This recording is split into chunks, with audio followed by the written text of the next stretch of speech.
Oh, hey. What's going on?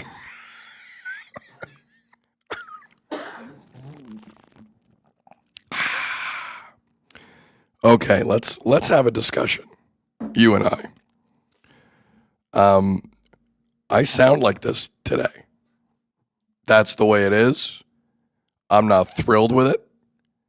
Azzo finds it mildly amusing. And for the next hour to 2 hours, I can't change much. But I'm here because there's a lot going on. So, trust Skillix in the chat. Wow, the lozenges did not work. No, they didn't. Thanks, Azzo. Jackass. It's the Azzo show starting. Let's go. What a break for Azzo. This was...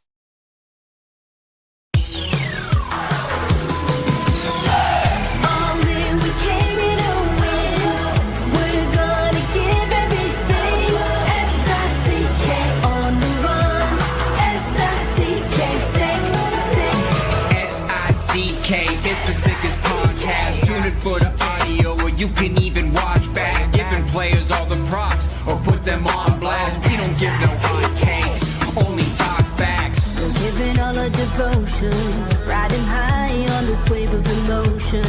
Going all out, yeah, cause this is our time. No, ain't no stopping us till we reach the finish line. All in, we came here to win.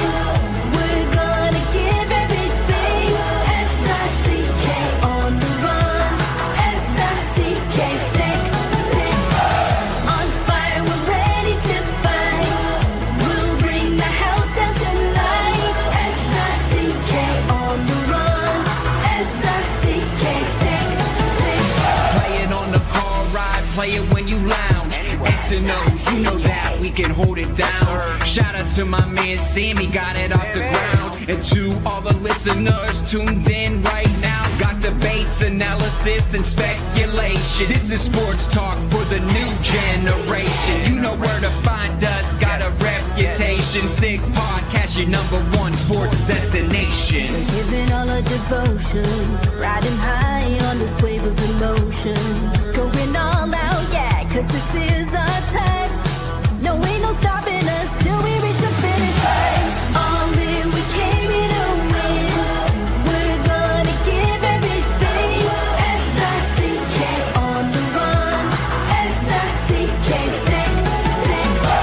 On fire, we're ready to fight. We'll bring the house down tonight. S-I-C-K on the run. S-I-C-K, sick. S-I-C-K is the sickest podcast. Tune in for the audio, or you can even watch back. Giving players all the props, or put them on blast. We don't give no hot takes, only talk back. S-I-C-K. S-I-C-K. S-I-C-K. S-I-C-K. S-I-C-K. S-I-C-K.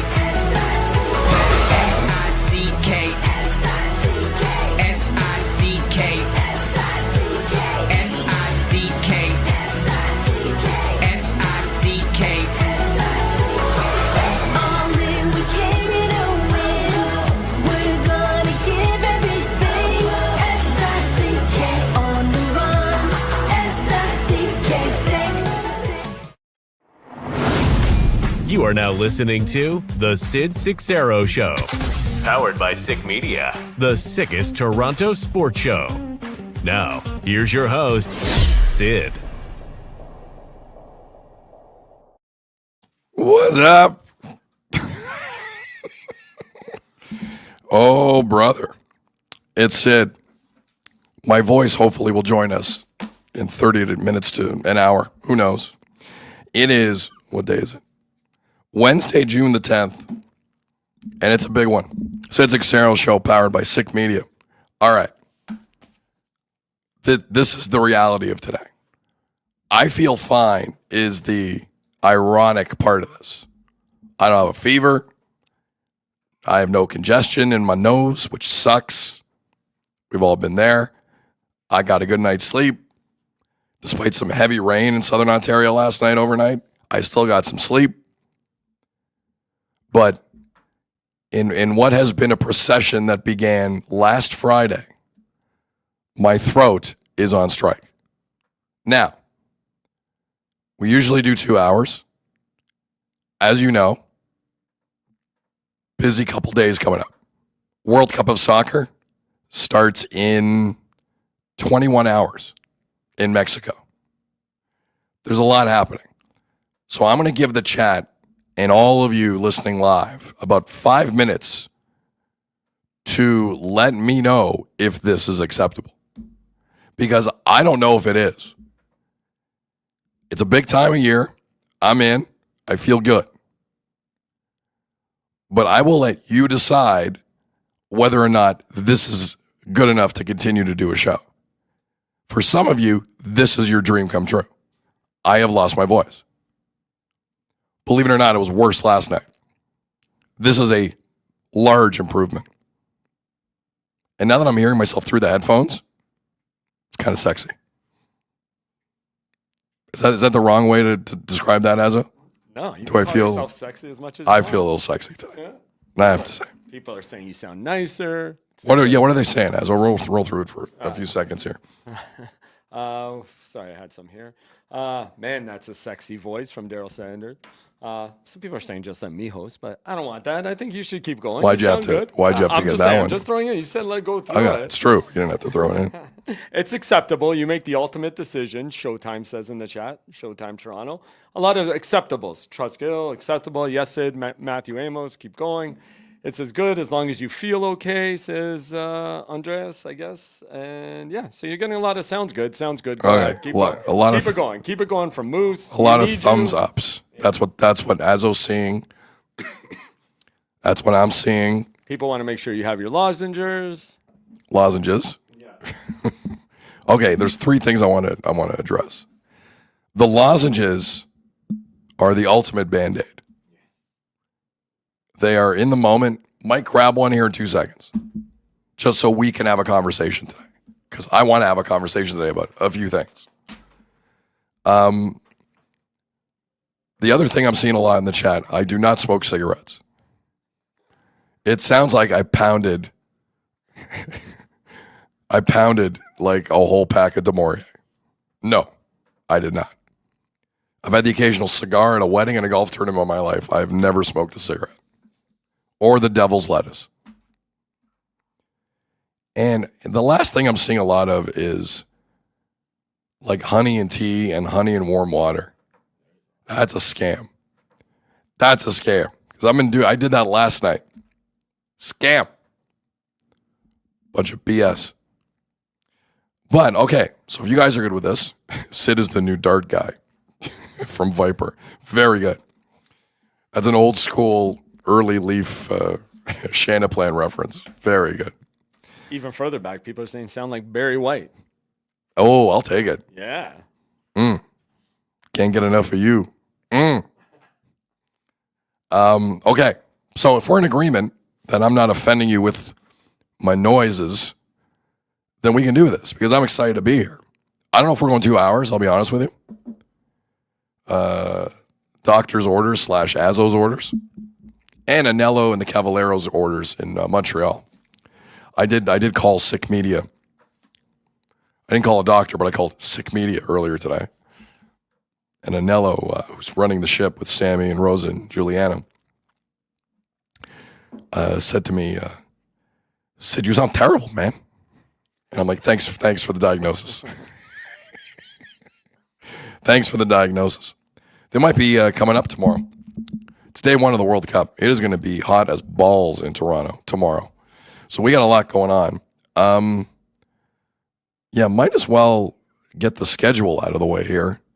And believe it or not, I'm on the upswing in terms of my voice. Like, this is way better than what it was. So we're not canceling anything in terms of what we have planned over the next couple of days. Tomorrow, I can tell you we're doing this. We are going to be up here at noon Eastern, 9 a.m. Pacific tomorrow, Thursday, and we're going to tee up the World Cup a little bit with a friend. And that's at noon. And that will be a taped show. because at 1:30 Eastern tomorrow, Thursday, down by the harbor front, Azzo and I are going to be at the Michelob Ultra Studio. We're going to be doing a podcast from 1:30 to 3, and we'll be uploading it later in the evening. But we'll be doing a show right up until Mexico and South Africa kick off the men's FIFA World Cup. And we may have a guest, we may not. We'll see who's. It's one of those like who's floating around kind of deals, which can be uber fun. So Azzo and I don't know if my voice is going to be there, but Azzo and I will be there tomorrow at the harbor front from 1:30 to 3 Eastern. And it's going to be hot enough where I might be hat sit. I don't do hat sit a lot. It's going to be a warm one. Wow. I'll bust out the sick media hat. You never do hat. I never do hat sit. Mike in the chat, are we invited? That's why I'm throwing it out there. Yep. If you guys want to come down, come down. Bring a fan. It's going to be hot. But we're going to be down there. So that's the deal tomorrow. We're not canceling that. That's going to be too much fun. And we're also going to do it on June the 17th. We're going to do a show at the same Michelob Ultra Studios.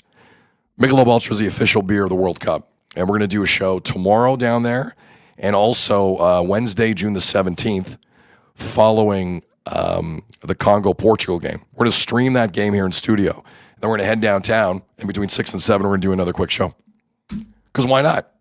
It's the World Cup. More content. More content. Well, that should have pushed the voice that much. I should not have pushed the voice that I'm much. getting used to it, though. I kind of like it. I sound like a man. It's Womp or One Up vodka in the chat. It's acceptable. Is it? Okay, I'll take acceptable. Because when I woke up this morning and went to bed last night, it wasn't any type of bull. It wasn't there. I had no base in the space. So Azzo and I will be downtown tomorrow, just taking in the hype. Because then there's going to be like a viewing party. Michelob's putting on a big deal for the Mexico-South Africa game. For the FIFA. For the FIFA. And it's going to be a good time. There is a request to stop the podcast because your voice is turning on someone's wife. Sorry, Jordan Wayne. Sorry about that. Oh, man. I can't help if I'm making people excited. Yeah, he used a different word, which I won't. Just like the FIFA. Just like the FIFA. Again, the context of that, and it's funny, we actually had dinner last night. We could say this with some amazing folks from Dome Productions here in Toronto. Amazing. And if you're asking what that is, it's just some really important people who kind of like what we're doing, and we had a great time. And they threw out the FIFA reference many times last night. Once again, for those who don't understand the FIFA, there are journalists in the city of Toronto who are referring to the World Cup, no joke, as the FIFA. Dumbest thing I've ever seen in my life. Dumbest. Not really. They have their hands in everything. Why not? It is their tournament. Could be worse in the chat. How is your mimicking voice? Let's try it. So, Az will say something stupid, so say anything at all that you would normally I say. love people call it the FIFA. Oh, I love the FIFA. Oh, that's taking a hit. It's today. taking a hit, too. It's taking a hit a little bit. That's how you know the voice is messed. It's a sad day. And on top of that, there was no parking downstairs this morning here at the office. What's going on? What around the here? hell? I thought people going to work less in the summer. No, you know what it is? People are trying to get the work in today before the FIFA. Yeah, maybe. They're not coming in when the FIFA's on. There's no chance. That's a good point. It's a very good point. Chris in the chat, how good is your miming?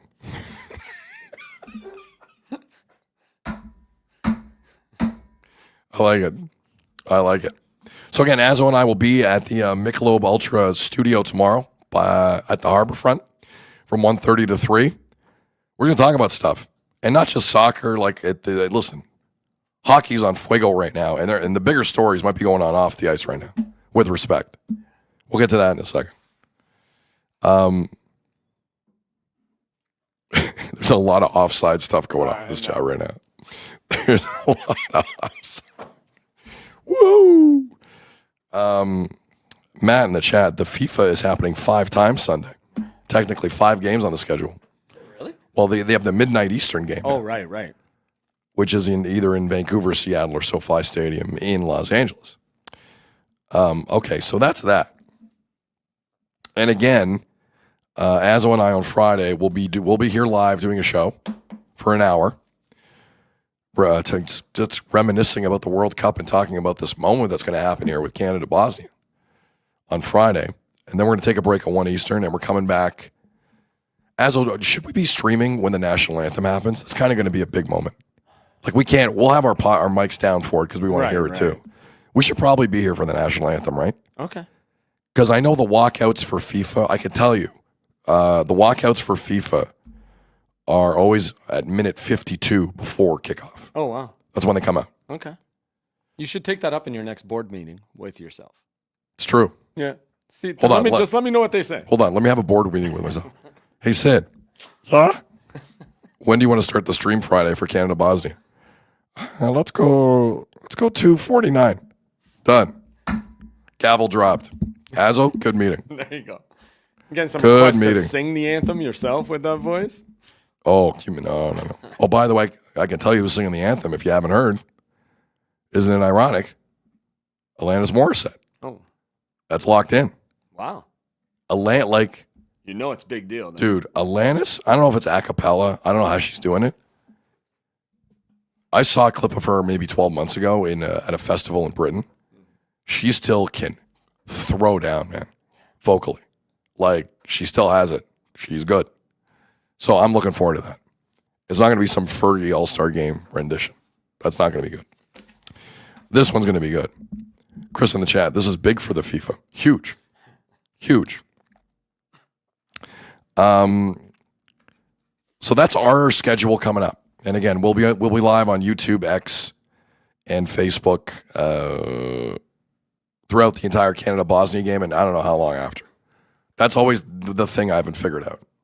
Because, like, most of you are amazing. Like, all of you are amazing. But, like, when the game's over, you're not leaving. The few times we've done this, whether it's Olympics with Canada or the NHL draft lottery, that's what blew my mind the most, is we would do the thing. And Azo and I are like, oh, okay, well, when it's over, for 10 minutes after it's done, we'll leave. And the audience, you're not leaving, which is amazing. So I don't know when we're off air Friday, but we'll play it by FIFA, and we'll see how things are going. Daryl in the chat, dogs are howling hearing your voice, Sid. I'll take that as a compliment. And I want to confirm one more time, I do not smoke cigarettes. It really sounds like in this moment I smoke cigarettes. It does. It really does. I don't. By the way, I also want to shout out somebody saw this coming.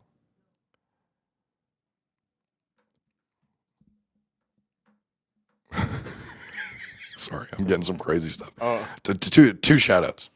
A former Rogers colleague of mine, who I love dearly, saw this coming, Azo, and actually sent me what they usually take for sore throats. And he suggested greenhouse juice fiery ginger wellness shots. Oof. You ever heard of that? I have. He says he lives and dies by them. Who's a health freak nut like that? That's a serious juice, man. That is. So I I don't think didn't. you could handle that. Dude. I appreciate. Although you have been a lot healthier lately. Right? Yeah, you probably could. I know how this happened too. I know how this happened. So do I. You know what doesn't agree with me? You know what I really love in life? We're gonna get to the sports here in a second, I swear. I love dipping sauces, man. Oh boy. Whether it's blue cheese, hot sauce, ketchup is my weakness. So we went out last week. I think I had like 9 different dipping sauces. Really? It just kind of happened. Okay. And yeah, the second I woke up, especially when you're trying on Friday, I don't know, something wasn't right, and it's been building ever since. Yeah. I did it to myself. Well, it's crazy because you haven't felt that bad. And usually when things hit you, I can tell you this, you would be out for a few days. Like, you're powering through here like a champ. Tony Marinero just texted me. Oh, no. Of Sick Media. You going on again? Tony is in the middle of his 3 podcasts today. Adding another show for the World Cup. But he sent me a suggestion of what to use for a sore throat. Oh, boy. And he said, here's a suppository for your voice. Oh, my God. Take one for the team. Grazie, Marinero. Wow. Grazie, Marinero. Just go on stage with Luke Combs, chug a beer. That's what I need to do. That's what you need. Maybe Because that works, right? Michelob maybe tomorrow. Worked for the Jays. Could Michelob be the killer tomorrow? The Jays thing is starting to look more ridiculous than the Habs thing to me, considering how the Jays have been playing. Who were on that stage? That's just, maybe I'm flipping a little bit. Only 2 starters out of the 3 they had last week. Hawkins in the chat. Pretty sure Dan Housen cursed Sid. Oh, there's a lot of that going on. There's a lot of Dan Housen cursed my face. Mm-hmm. One last World Cup thing before we dive into the Jays. We're going to do the Jays first. Last World Cup in Qatar, the weird one that was around Christmas, which I hated. Christmas World Cups are stupid. They're stupid. It felt like most of the world, pardon me, most of the world were galvanizing around like Messi deserves his World Cup. That wasn't necessarily me or other people, but like I felt like that was the prevalent storyline going in, and it really grew as it went. When you saw Messi in Argentina, I mean, they lost the first game to Saudi Arabia, but then they were like, then they worked really hard, were awarded 15 penalties and won the World Cup. So that was the storyline 4 years ago. I'm starting to get the feeling like Cristiano Ronaldo is taking over that mantle in this World Cup. Wow. I'm just getting a feeling. Like, I don't know if this is going to grow. It will grow because, I mean, Portugal's going to get out of that group, obviously. But I feel like as though that has shifted to Ronaldo deserves his moment too. Because Ronaldo technically, like, he hasn't had a moment yet. Like, when Portugal won the Euros, the European Championships in 2016, he was hurt for the majority of that game. Mm-hmm. So there's a weird thing with it. I remember, I swear to God, one of the funniest conversations I ever had in my life.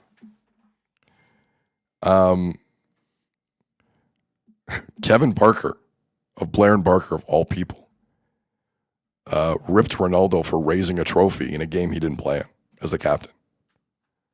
And he was just grinding my gears, but he was doing a good job of it. Barker, Can be easy to do, for Barker sure. was just amazing. He was like, Yeah. he didn't play in the game, man. I'm doing a bad Barker. I can't do a good Actually, Barker. that might be the best Barker you've done. He didn't play in the game. And he got me so mad that day.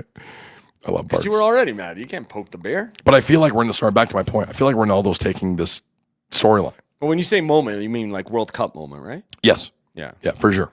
It's a sixth. He's 41 years old.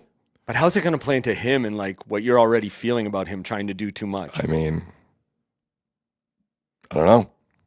Do you think We'll see. that pushes him to try and do even more and stay in games if he's controlling everything? If he plays within the team, Portugal can win the tournament. Yeah. Like, I don't know how many, I guess France can say this. France and Portugal are the only two teams in this tournament that starts tomorrow who have 3 to 4 guys in their starting lineup who just won back-to-back Champions Leagues. Huh. Yeah. No other country can say that. Pretty big deal. We'll see how it plays out. All right. Leadership's important, Azo. Would you not agree with that? Oh, it is. We're talking Messi and Ronaldo. Let's go to leadership. And you never know where leadership's going to come from. You never know. But there was something magical about it showing up fairly out of the blue. Like, I still remember, like, when Kyle Lowry was acquired by the Raptors, people in this town didn't think he'd be anything. And then all of a sudden he was, like, really important. You're like, whoa. Him and DeMar aren't losing much right now. Like, that's a magic moment. When the young Leafs were like, there was a time where Mitch Marner was blocking shots in the playoffs in this town. People don't remember that. But he was. First year against Washington, like, you saw leadership start to kind of take hold. It's exciting. It's very exciting. And I don't want to pat ourselves on the back, but I felt you and I early have felt this way about Brandon Valenzuela. Yep. And it's just how he interacted with his teammates. He's the new guy, not a shy kid. Jay's got him in the Will Wagner deal with San Diego. Crazy. Shout out Ross Atkins for this. Yeah. So Alejandro Kirk gets hurt. They bring up this Valenzuela kid. Everyone's like, who's this? And he's walking around like he's been in the majors for 10 years. Like he's a 10-5 guy. And last night, not only is he waving home the tying run on a passed ball from Yohan Duran of the Phillies, infield in, slaps it, left field, intelligent, all you need to do, no more than that. Don't have to swing for a home run like an idiot. Jays win. Valenzuela drives in the winning run. This kid's a leader. I know he's been here 8 minutes, but I think you can see it. I can see it. Azzo, can you see it? Oh, definitely. Azzo can see it. Side NS, he passes the eye test. We said it early, right? He looks like a ball player, talks like a ball player. 100%. And he was a big reason the Jays won 3-2 last night. They're 2 games under 500. Rubber match tonight.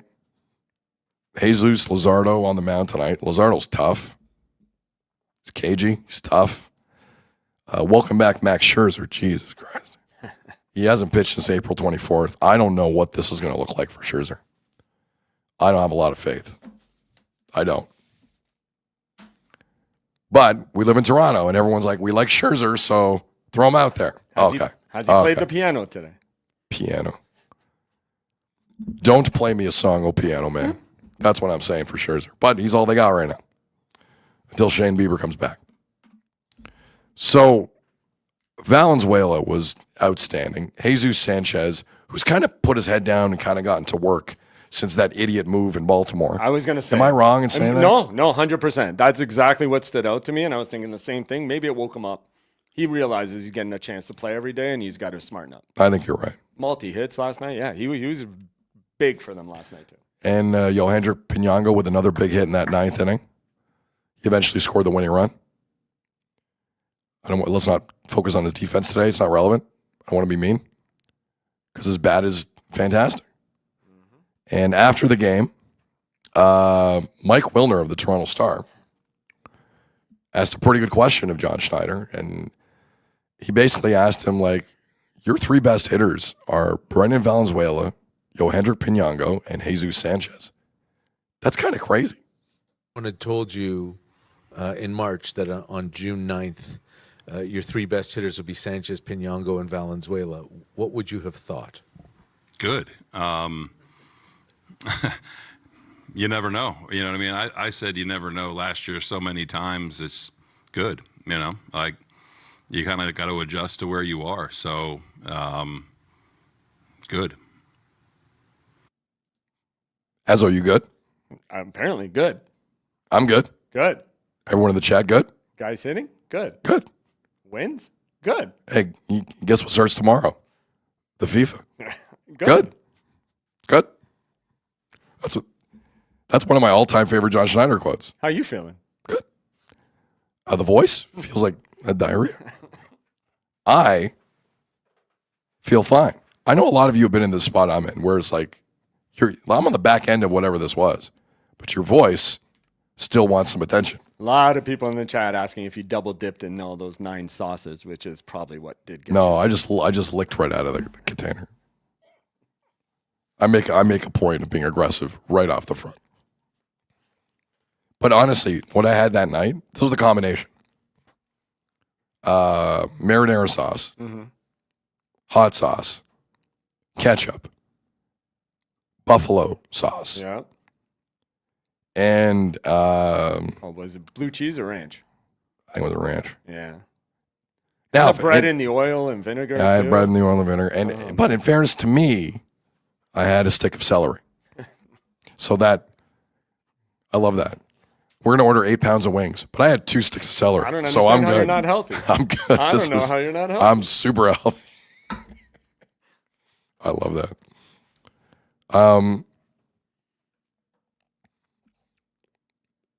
So Azzo, are you good? Are you good with the Pinango, Sanchez, Valenzuela trident here for the Jays? keeping them Of course. trying to keep their heads above water here? Because I don't mind it. I don't mind it at all. Of course, you got to be good with it because if you're gonna have a good season, you need guys like that to step up. My only question would be, why are the guys who you're calling up the most disciplined and have the best approaches at the plate rather than your regulars? Like it seems to be all these new guys and the guys being called up from AAA from Buffalo who are sticking to what they know that have the best approaches at the plate. That to me is a question, It's fair. right? You know what I'm saying? It's fair. It's fair. Like like there are moments. Brandon Valenzuela looks like the smartest hitter they have. Dude, did you hear his postgame? Sounded brilliant. Like he said, I learned from last night going up against these guys. After they doused him with red liquid. Oh, dude, we're going to get into that. That's maybe why this team can't get on a run. Like maybe he has his favorite shoes or pants. Like athletes are super superstitious. New rule: you can't dunk a guy who has a better average or more home runs than you Yeah. at Rogers Center. Well, he was pissed. Can't Did you do hear it. him? Like, really? Red Can't do Gatorade? it. He said it into the mic. Really? Red Gatorade? He's already annoyed. Yeah, he was. Good for you, Brandon. Take control of that clown show. Take control of that. Good for you. I'm all team Brandon Valenzuela right now. Well, you called it when you went to the game, right? Like he gets one hit and he's looking at the dugout like, let's go. He's trying. He's like firing them off. Brandon Valenzuela has something in him that not every athlete has, for whatever reason. But when you see it in a kid, look, they invited 90 prospects last week to Buffalo for the combine. Right. GMs are looking for one thing: can you find a kid who wants to make his teammate better? Mm-hmm. That's all this is about. Well, two things: can they handle pressure, and are they about the team? And will That's they it. kill a guy for That's water? all this is about. Yeah, and will they kill a guy for water? Critical thinking. Yeah. But Brandon Valenzuela is all these things. The notion that they would ever sacrifice this kid right now for Tyler Heineman is the dumbest thing I've ever heard. Dude, it's crazy. But it's a very Toronto lazy, oh, we know this guy, so we like him mentality. Yeah. That's what happens in this town. Well, to put it even more, with your DH struggling as much as you can have another hot bat in the lineup, whether it's Penango or Valenzuela. Like, especially Valenzuela with Kirky coming back. Dude, if I were a manager in Major League Baseball, it would be the easiest gig in the world for me for one reason. It is merit-based. It has to be, especially in baseball. It is merit-based. I'm not... Scheduled days off, play the hot guys. I don't care. Like, I can already tell you what's going to happen. There's a chance George Springer doesn't play 30 more games the rest of the season. Agreed. And I think it's... Because Kirk becomes your DH. Yes. Think about that for a Or you second. just, him or Valenzuela, back and forth. And people are going to freak out at that. We love George. Last year's George is gone. And he's in the last year of his contract.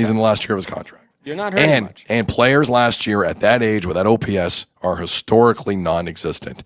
That was a lightning strike. And look at his year before last year. Last year he caught lightning in a bottle. 100%. Yep. I think the Kirk thing at DH has to happen. Valenzuela is getting to the point where you can't. I was stunned they took him out 2 nights ago. Stunned for Heineman. Mig Slor in the chat. You can't DH your backup catcher. If he's hot, why not? Or if you have 2 starters. No, hold on. You DH Kirk. Okay. I'm not saying you DH Valenzuela. I think they can each play 3 You days. DH Kirk because he's coming back. Yeah. B, if you think he's done with the injuries, Kirk, I got news for you. He broke his thumb catching a baseball. Yeah. Never mind his knees, because that's going to come up eventually. Like, we got to get real about Kirk. And if you have this other gem who's turning into a leader in the clubhouse, like, honestly, he's carrying himself like a 3-time All-Star. Again, even that Friday night with Savage when he told him to breathe and just relax, like, you can see him trying to take control. Even the mistakes he makes sometimes, it's because he's trying to help the team out too much and he's being extra aggressive. I'm okay with that. And again, he seems to learn from every mistake, every at bat. He does. Like, he's a smart kid. He does. 100%. I love that. 100%. Yeah, Kirky's good behind the plate. And like you said, like, I'd ease him back. I think they can both play a couple days, and it gives them both a little bit. Because he hasn't played this many games either, if you're going to ride him out for the rest of the year. You do not have a DH right now. Yeah, I agree. One of them. But to me, it's got to be Kirk. Because the benefits of Kirk getting that rest from catching is even more beneficial to you. Again, I don't think you can put Kirky in for 5 days a week like you used to. No, but I think they balance it out. but 2 and 3, 3 and 2. Yes. Are you with me on that? 100%. I'm there. That I'm with you on. I'm not saying full time yet. I'm just saying you still have an opportunity with Kirk coming back where you can sell to him. Okay, let's ease you in. But guys, I gotta be honest. The Kirk, I know Kirk. A few of you have mentioned the framing in the chat. Yes, he's a great framer, but Valenzuela is becoming a quick study. Yeah, he's learning quickly. What did I say to you? Could make a move in the offseason to maybe deal your all-star. I'm just saying. So Mixler followed up in the chat. He's saying you can't DH your other catcher because you won't have a backup catcher. Like there's possibility. Can you show the tweet? Let's just show some of the tweets. Go ahead. Sorry. You can't DH your other catcher. You won't have a backup catcher. Wait a second. If you're a DH and your one catcher has to leave, can't you just make your DH your catcher? No, but he's saying there's a possibility they both get hurt. Then what do you do? Because if they did, they're going to DFA Heineman, right? All right. And they're going to lose him. So how many times in Major League history has two catchers gotten hurt in the same game? 100%. No, I'm with you. Don't even start with me. And when you're DHing, there's less like, what are you doing? You're okay. You're focused. Get out of here. Although Vladdy might have to be their DH after yesterday now. But this Kirk DH thing could save Heineman. I agree. Oh, so you carry to carry 3? Well, did you hear Schneider Friday? You and I haven't brought this up, but he was asked about this a lot Friday in the dugout before the weekend series with Baltimore. Baltimore, right? I'm losing. Yeah, it was Baltimore. Yep. And he said he doesn't like it, but he could see a world with 3 catchers. I don't know. Why not? Who are you dropping? Well, who's coming back? McAdoo can go down. Although I like. Yeah, you're not really using McAdoo like that. Right.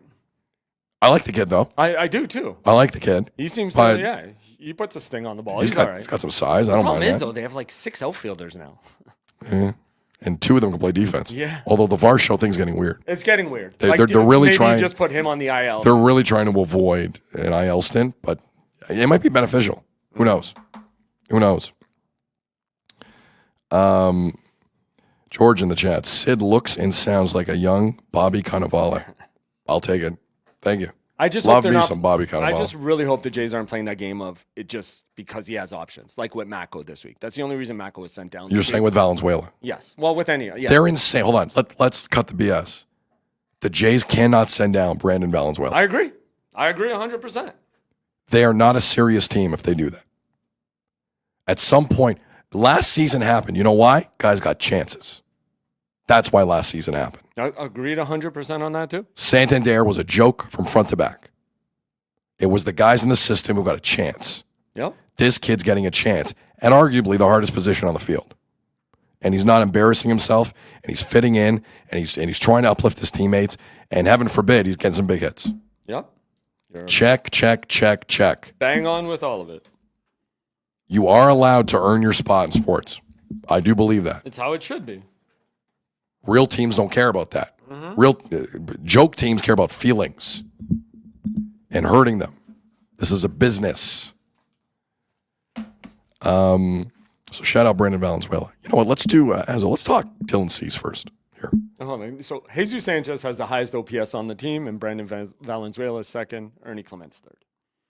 Shout out Ernie. Yeah, he's Ernie's rolling through. Defensively, not as much as here. Well, always been better in the last few days. I always take the bat. Yeah, but the D's really slept. Yeah, it has. Like really slept. Dylan Cease is a ninja. Love it. Did I read 29 swings and misses is a Jays record in a game? Yep. No, not Steve, not Holiday. A record for the Toronto Blue Jays in a single game. Nobody's done it in the majors for over a year. I think Scooble was the last one last May. But think about the Jays. Jays as a record as a whole. Steve, yeah, Roger Clemens, Doc Holiday. Mm-hmm. No one's done that. That's crazy. Man. I know. That is crazy. My God. He is, someone was brought up in the chat earlier. Forgive me, I can't name check. Cy Young. Why not? He'll be up there. If he can make this more consistent. It's always been his thing, right? But if only, again, I don't want to nitpick here. He gave up an earned run and an 11 Ks over 6. Hey, so did Varland yesterday. Come on. Oh, we'll get to Varland. No, but if Cease goes 7 there, yeah, that's unbeatable. you're not beating the Jays if he's doing that any night. That's if he gets to that. If you're not overusing your bullpen, you can go 6 and you can still win like they did last night. So shout out Dylan Cease. That was pretty crazy. Yeah. There were some crazy stats about that 29 swings and misses. Do you know who won reliever of the month in the American League in May? I think it was Cam Smith for the Guardians. Was it him? Yeah. It wasn't Varland. Varland did not give up an earned run in May and did not win AL reliever of the month. And you know what funny thing is? You know what I heard some of the arguments was? Because he didn't have enough saves. Like they value saves in that position. I don't know if that's true. But you know what? That's very NBA-ish when it comes to their defensive player of the month. No, agreed. They just look at the steals and the blocks. Yep. That's all they do. Yep. Like, and it's easy, and I get it, but like, it's not reflective all the time. What other reason could there be? Like, it is crazy. He did not get it. Anyway, I'm still a little cheesed that he didn't get that. Not that you and I sit here and debate the merits of reliever of the month often. Sorry, Cade Smith, not Cam Smith. Cam Smith, I believe, is with the Houston Astros. Canadian, right? Or Yeah, I believe so. The way I'm feeling right now, I could say anything. yeah, he is. Cade Smith. Cade Smith? Yep. Shout out Cade Smith. Thank you for the check on in the chat on that. Pardon me. But Louis Varland making a mistake last night is allowed. Of course. And it's a good moment that you do pick up a teammate like that. 100%. That's what I was going to say. It'll be forgotten quickly, but I think if you're Louis Varland, that's huge. Because it wasn't like a huge mistake he made in the ninth. No. But it was enough to lose the game the way the Jays hit sometimes. And I think it does help rally the team. Where a guy like, he lets that up and you don't want him to feel it and you know how much he's battled for you all season, you go out there and try and win it for him. Yep, I agree. I think it fires the team up. Like, okay, here's this one. Let's go get him. Let's step up for him. I mean, Hoffman was in that game too last night. Hoffman was all right. He was. I mean, he started out a bit shaky. That's the biggest positive for me with Hoffman. He bounced back from like a couple over pitches or whatever you want to call them. Like, he seemed to settle down, which he's going to need to. Do we talk Vladdy in the leadoff spot? Yeah, of course. We have to. So he got a hit. It was like an infield hit at third base. He was pretty happy about it. I don't know how I feel about the sarcastic celebrations from your $500 million player. It's baseball right now. I'm not. Anytime someone's on base, they do some kind of celebration. Correct. So that's just baseball right now. But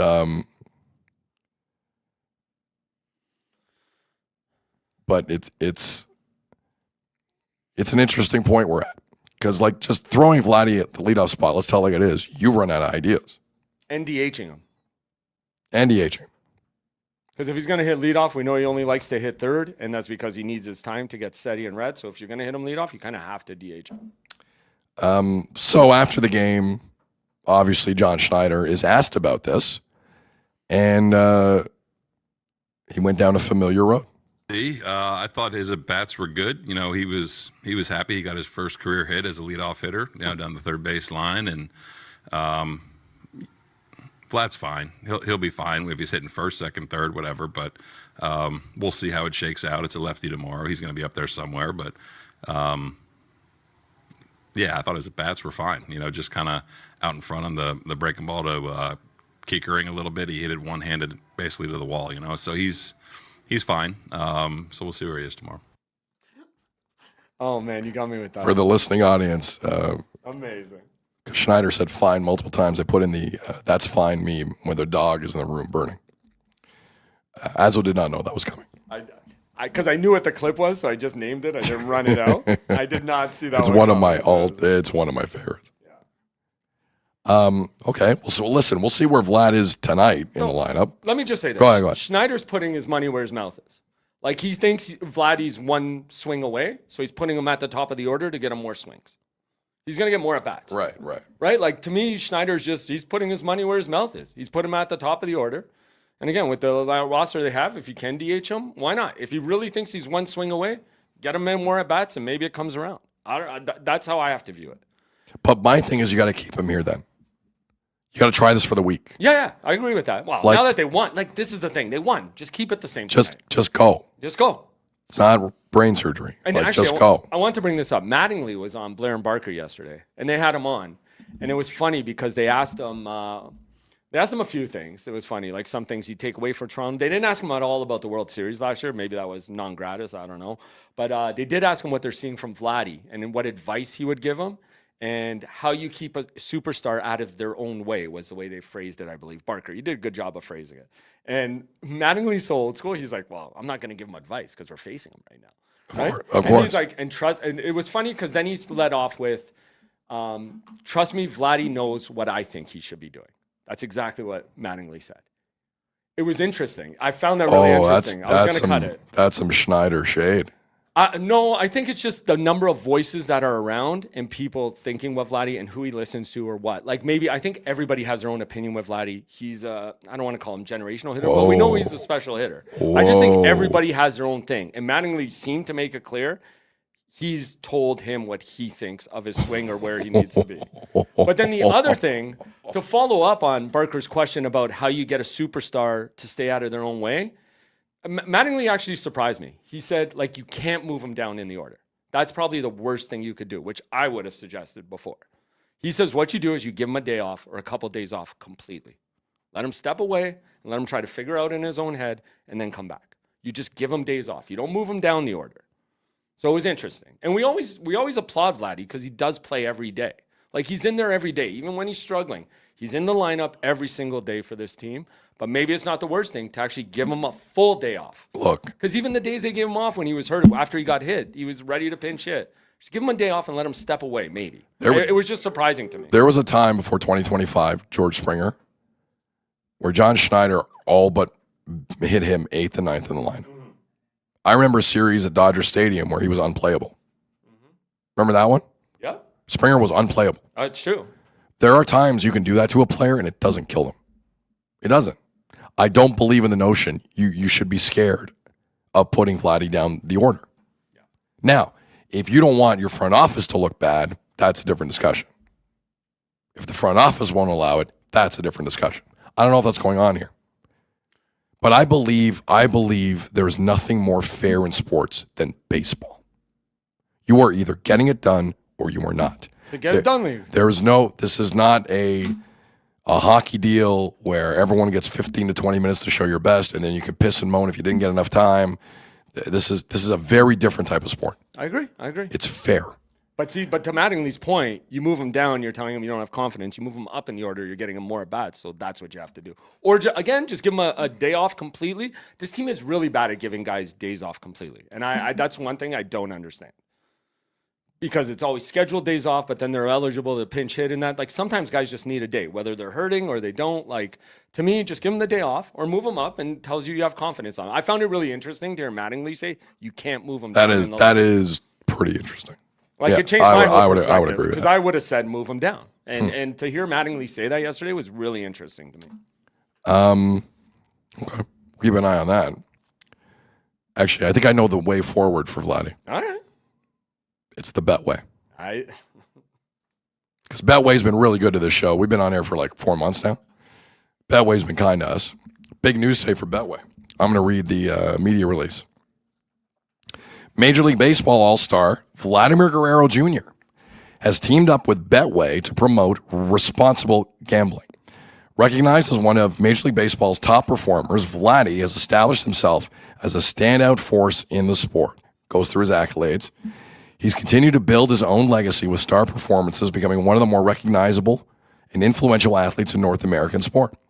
This deal reflects Supergroup's ongoing commitment to placing player protection, education, and informed decision-making at the center of its customer experience across all of its brands and products. As part of his role with Betway, Guerrero Jr. will support Betway in raising awareness of responsible gambling, helping promote tools and resources that empower individuals to enjoy betting and gambling safely, responsibly, and within their limits. So, welcome to the Betway family. Vladimir Guerrero Jr. And here we go. Come on. Yankees coming to town. It's a perfect weekend. Remember when Vladdy turned it around. Yep. Because the right way could be Betway.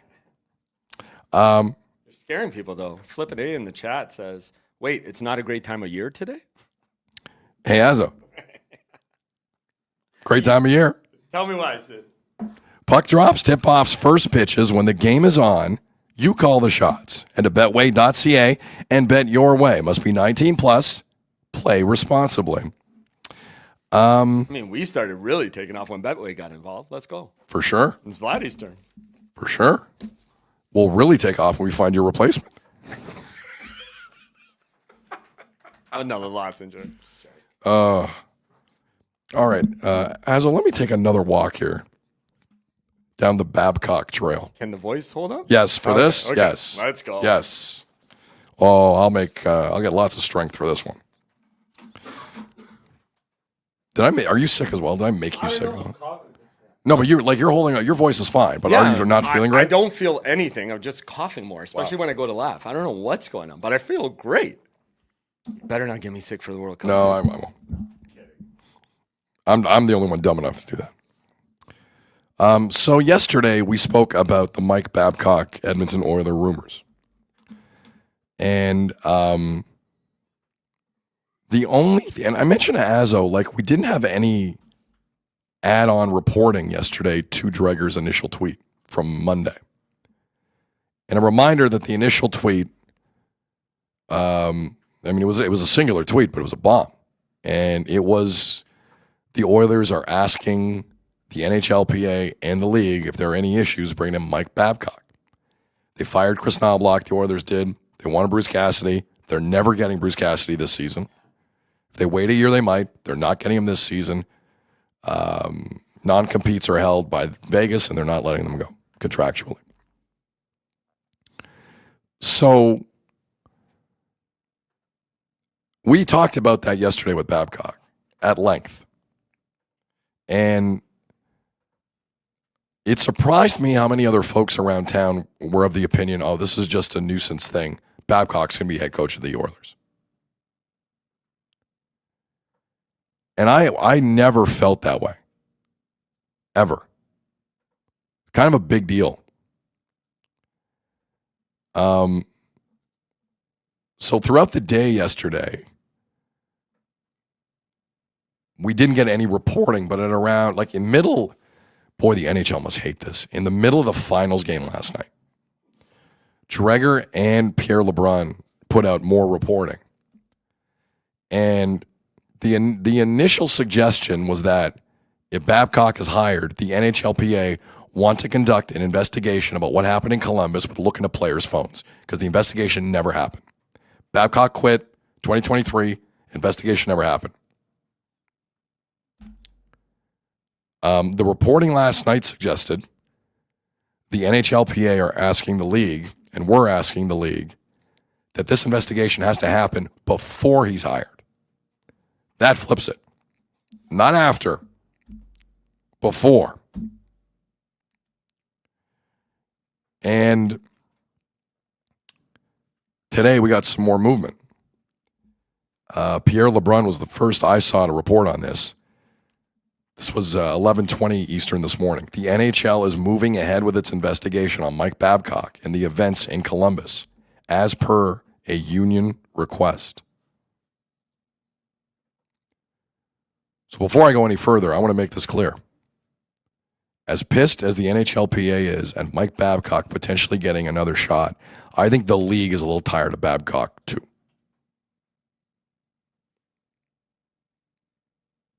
The running around that Bettman and Daly have had to do because of Mike Babcock is starting to pile up. A lot of heavy lifting for a guy who hasn't won a cup since 2008. A lot. Mental health advocate, Mike Babcock. Sure. So Pierre put that out seconds after. Because the one thing you're thinking of the whole time is, boy, the NHLPA are in a race to do an investigation, aren't they? Why are they in such a hurry? Frank Saravelli enters the chat with the following.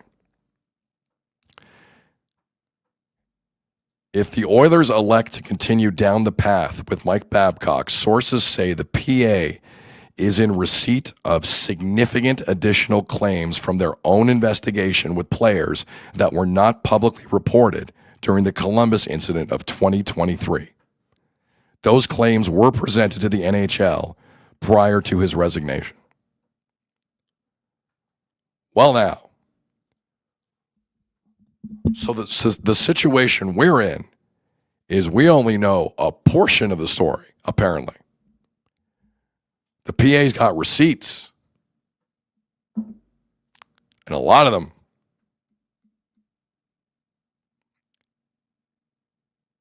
Mike Babcock is not going to coach the Edmonton Oilers. Stop it with that garbage. It's not happening. Somebody needs to talk some sense into Daryl Cates. It's been a while since that happened, apparently. Now, Elliot Friedman in his pod today with Kyle had some really interesting stuff on this in terms of how it came to be, the Babcock idea in Edmonton. And Elliot very clearly reported right off the bat, this is a Daryl Cates ownership idea. As much fun as it is to bang away at Stan Bowman, and man, it puts a smile on my face. This came from up top where you thought it was coming from.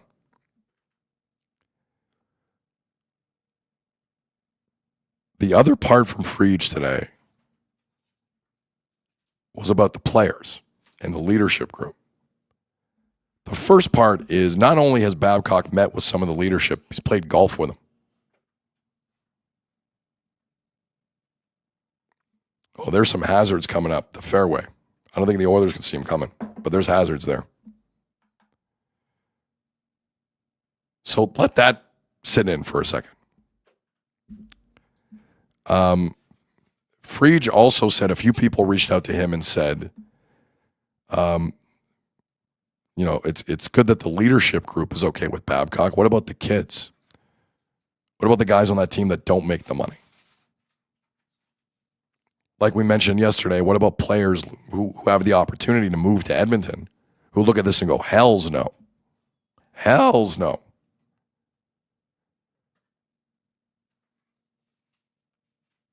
But this is the one that got me from Elliot today. I didn't see this coming. He said the leadership group of the Oilers is for this because they believe that themselves, the ownership group, have gotten away with too much. And they need to be reined in.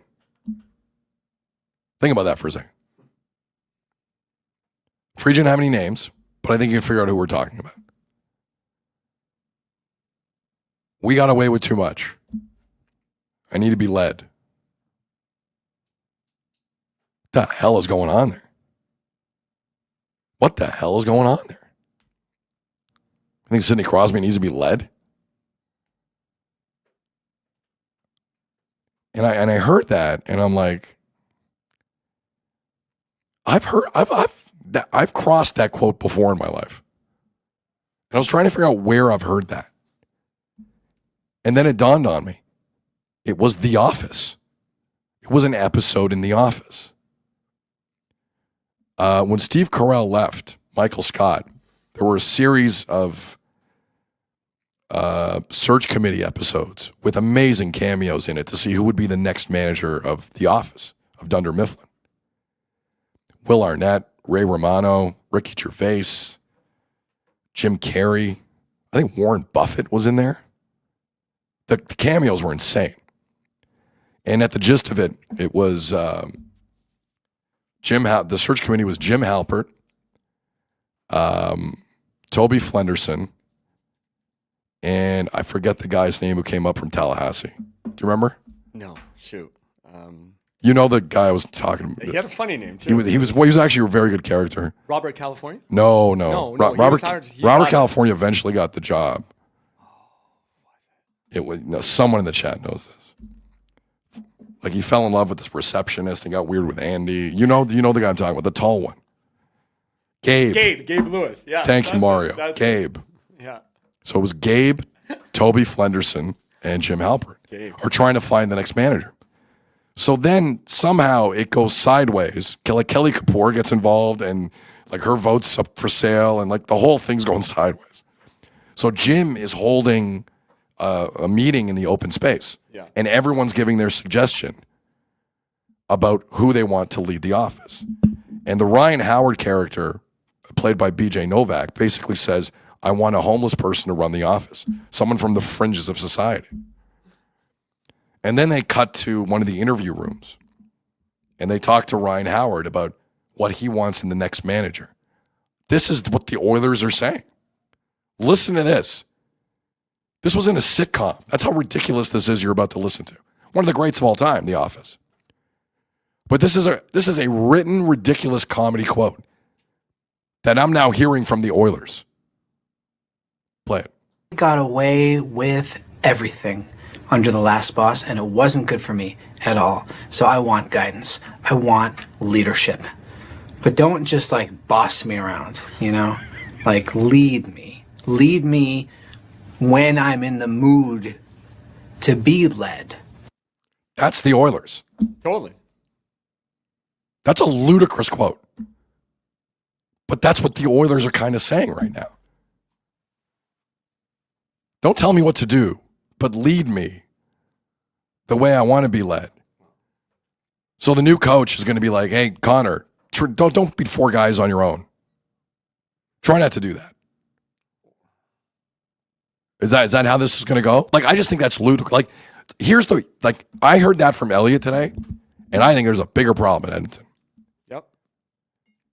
There's not a lot of looking in the mirror going on. There's not a lot of looking in the mirror going on. Art Ross's are amazing. Ted Lindsay Awards are amazing. 90 points as a defenseman, amazing. That team will not accept that level of criticism, and the suggestion they will is foolish. They will fall apart at the seams. Babcock or whoever goes down that road will be out by December, the way that team is operated. I can't believe that. I need someone to be tougher on me so defensively I can do my job. What the hell is that about? What the hell is that about? The dumbest thing I've ever heard. I'm not going to scream. Not going to scream. This Oiler issue, up and down, runs so deep, they're screwed. And they will go down as the organization who had the two best players in the world and couldn't win a cup. And there's a reason for that. No accountability. The leadership in the room, based on what I've just seen in the last 48 hours, isn't as strong as I thought it was. And no one's willing to point the fingers at the real issue. And the fact that they go down this road and you think this is going to fix it. Mike, part of me is now rooting for Babcock to get it. That stuff from Friese today about the Oilers saying they wanted more, they feel like they got away with a lot. What?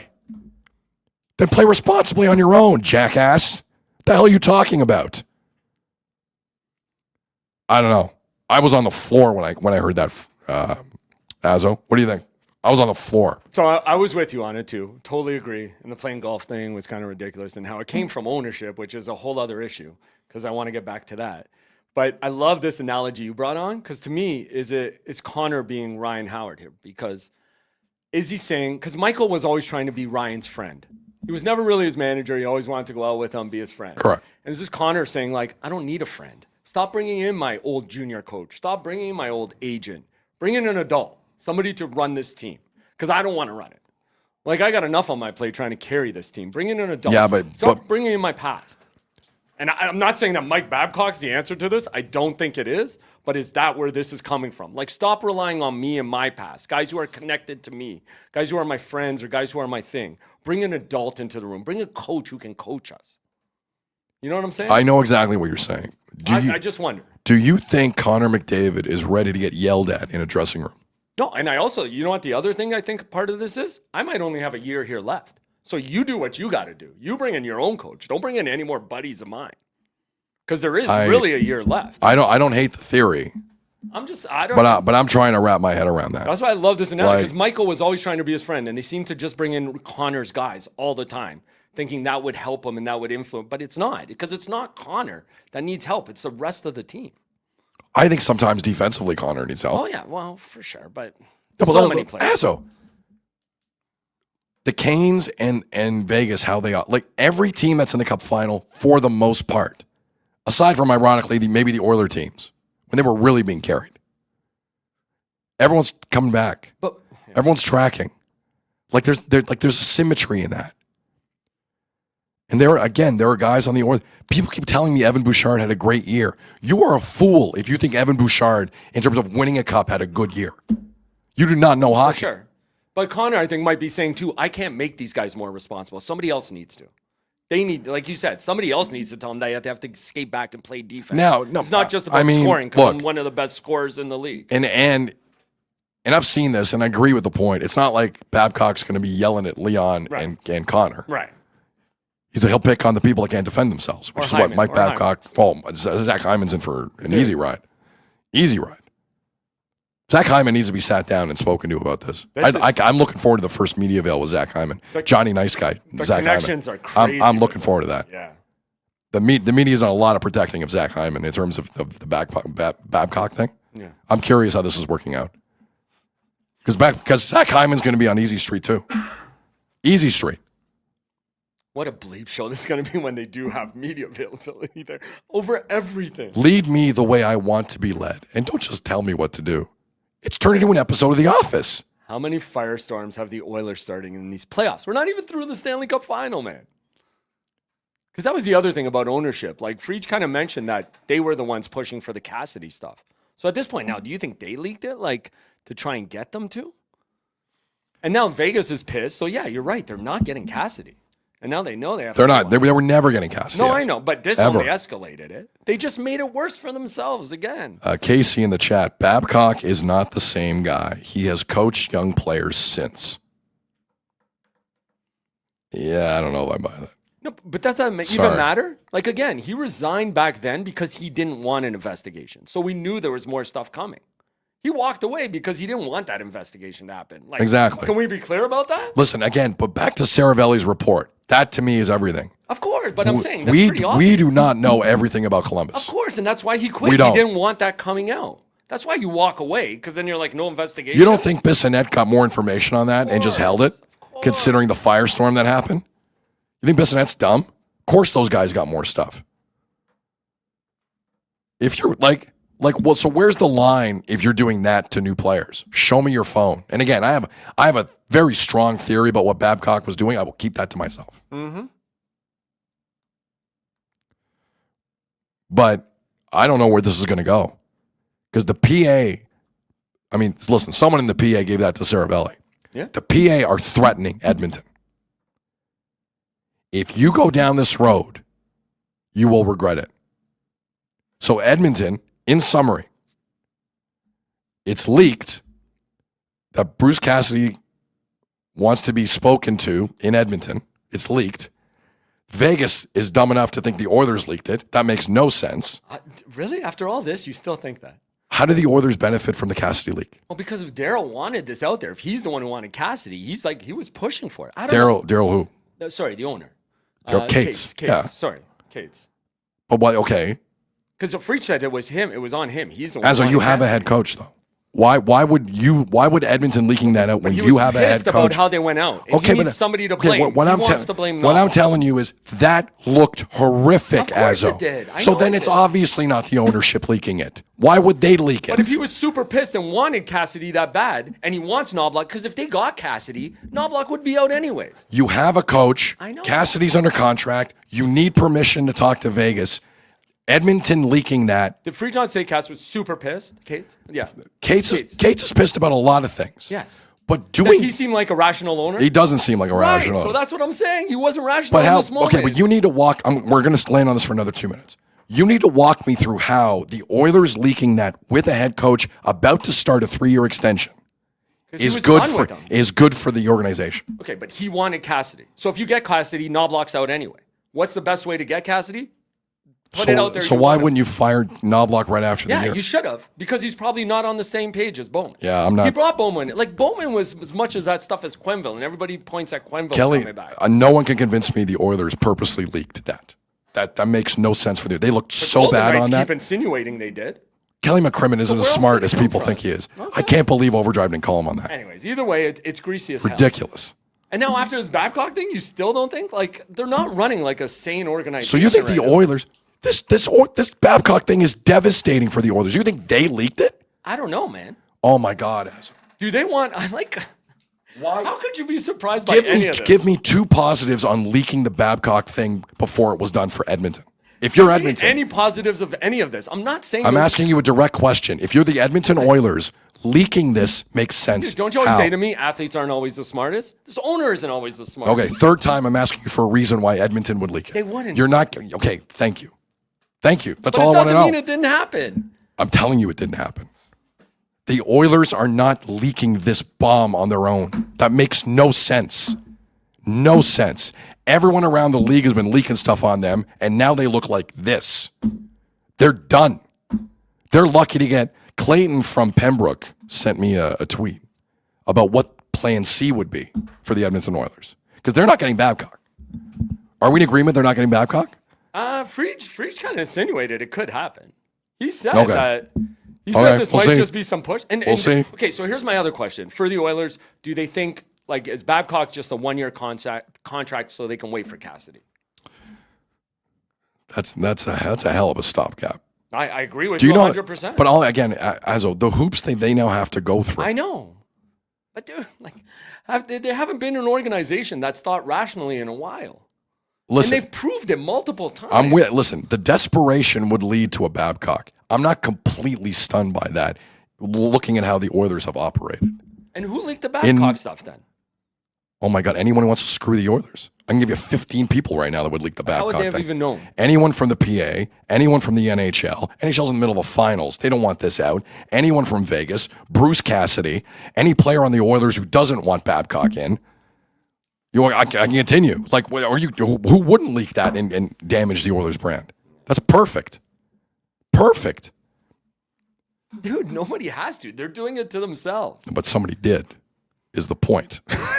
Somebody did. If they didn't have to do this, they would have just hired Babcock, Okay, right? listen. And how would that have made You them? and I are not going to agree that the Oilers purposely leaked the most damaging thing I've seen in the offseason multiple times on themselves. We're not going to agree on that. I do not believe that this I would just think you benefit think them it's in out any way. of the... We're not doing that. All I'm saying is you just think it's out of the realm of possibility. That the Oilers would damage themselves this way? Yes, I do.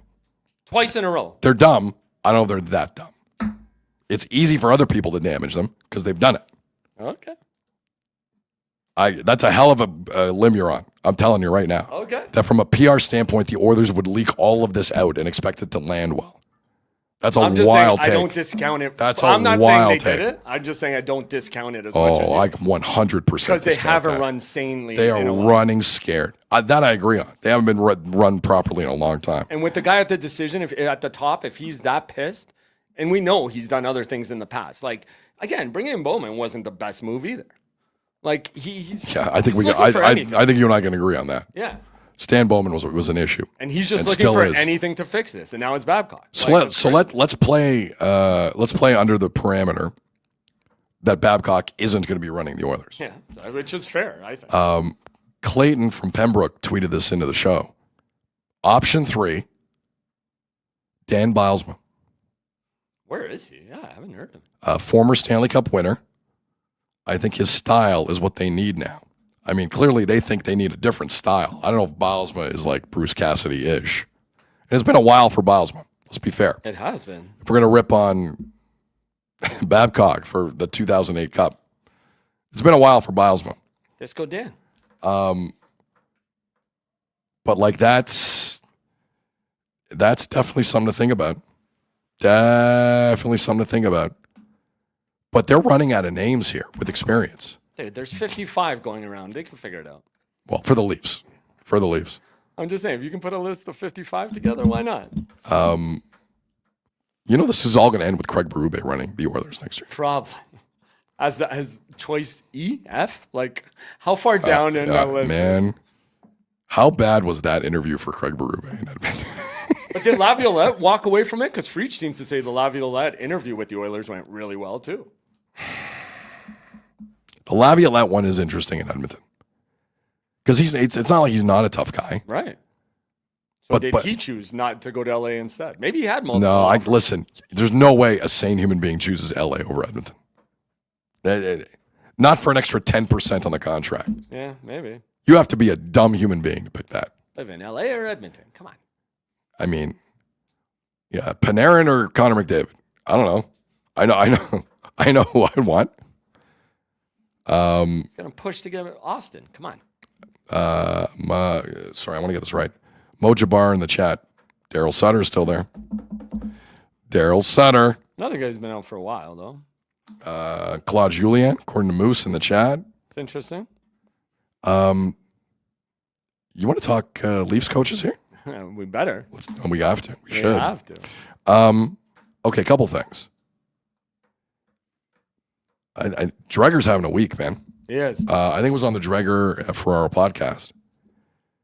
Dreger said Joe Pavelski is not only the favorite with no professional head coaching experience to run the Leafs, he's also very interested in the job.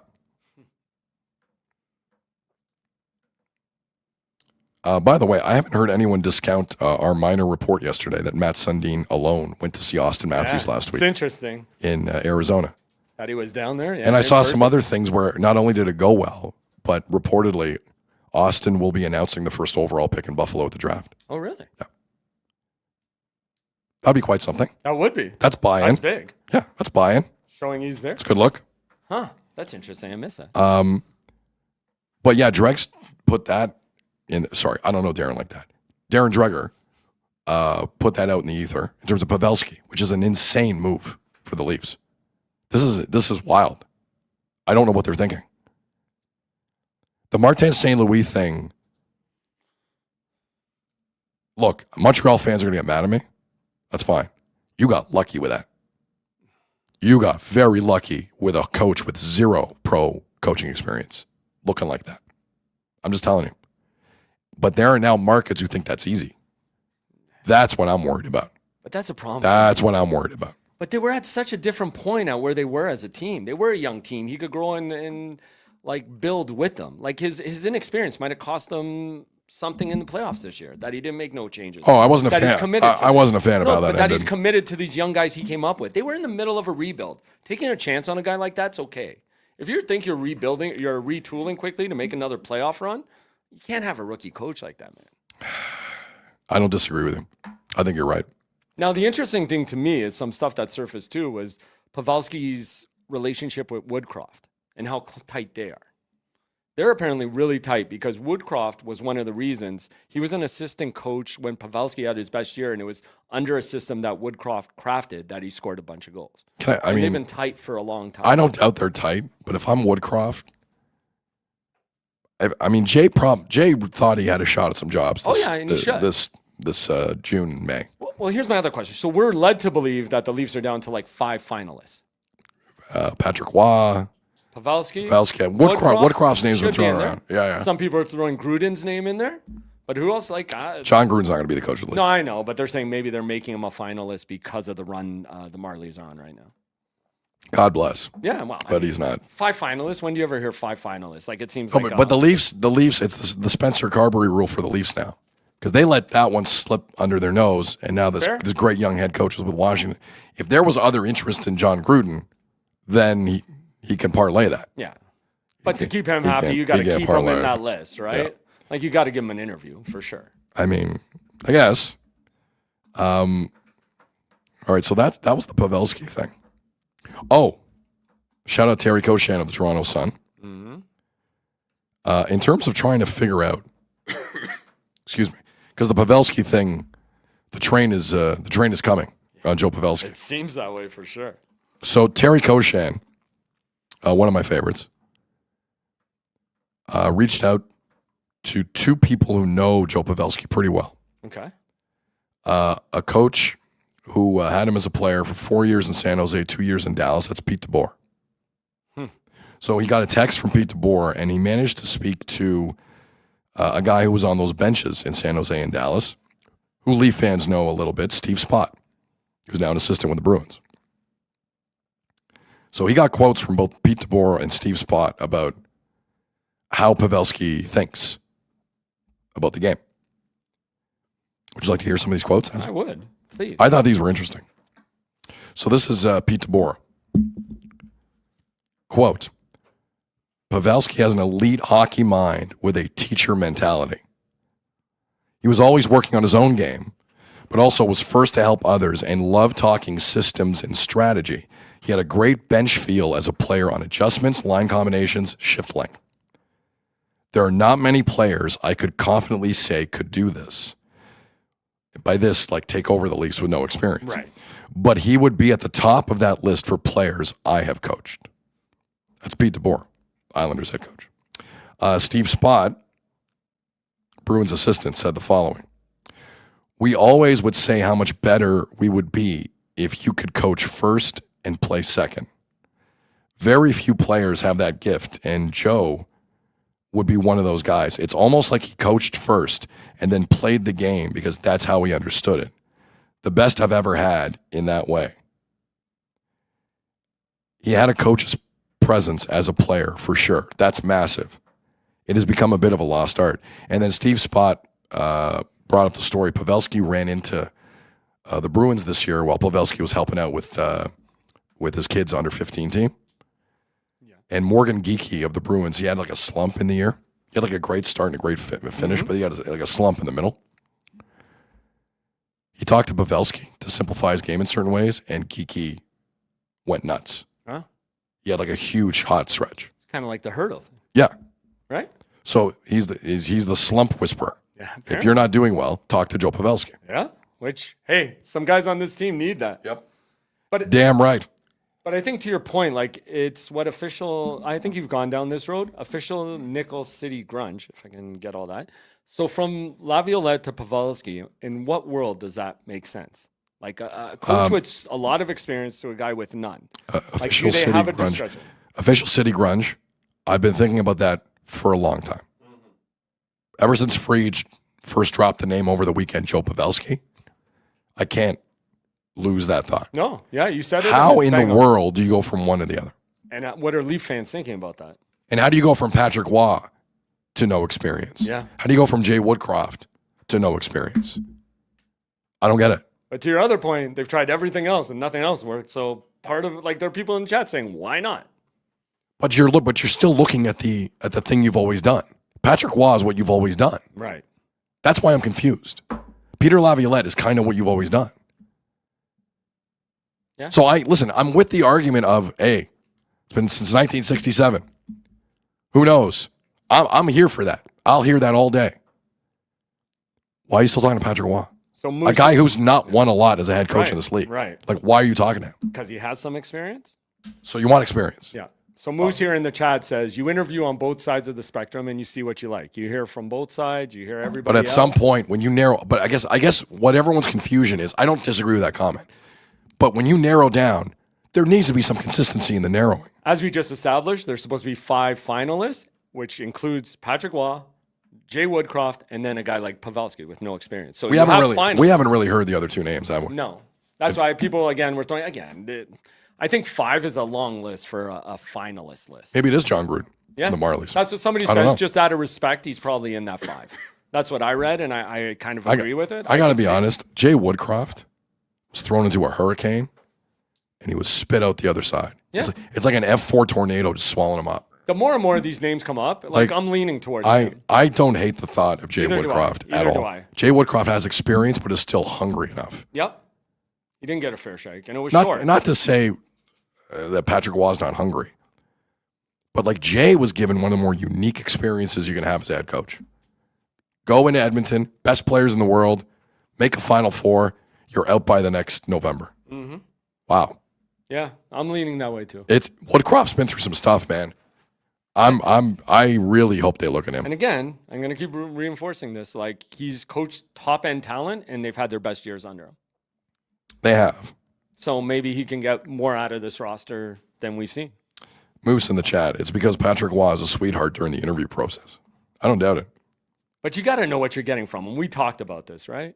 Like, at some point, he's going to fight back to you on whatever. And just shake you have to know that's going to happen. Right. Yes. That's my only problem with that. But at the end of the day, he's not the GM. I think you're right. I think they ran into that issue a lot with Berube. Yeah. Berube did what he wanted. which is why he wasn't close to getting that Edmonton job, by the way. No kidding. Anyway, and I heard people say, Berube's reputation's fine, this and that. That guy sewered his career in the city with the way he acted. That was ridiculous. No adjustments. Nothing.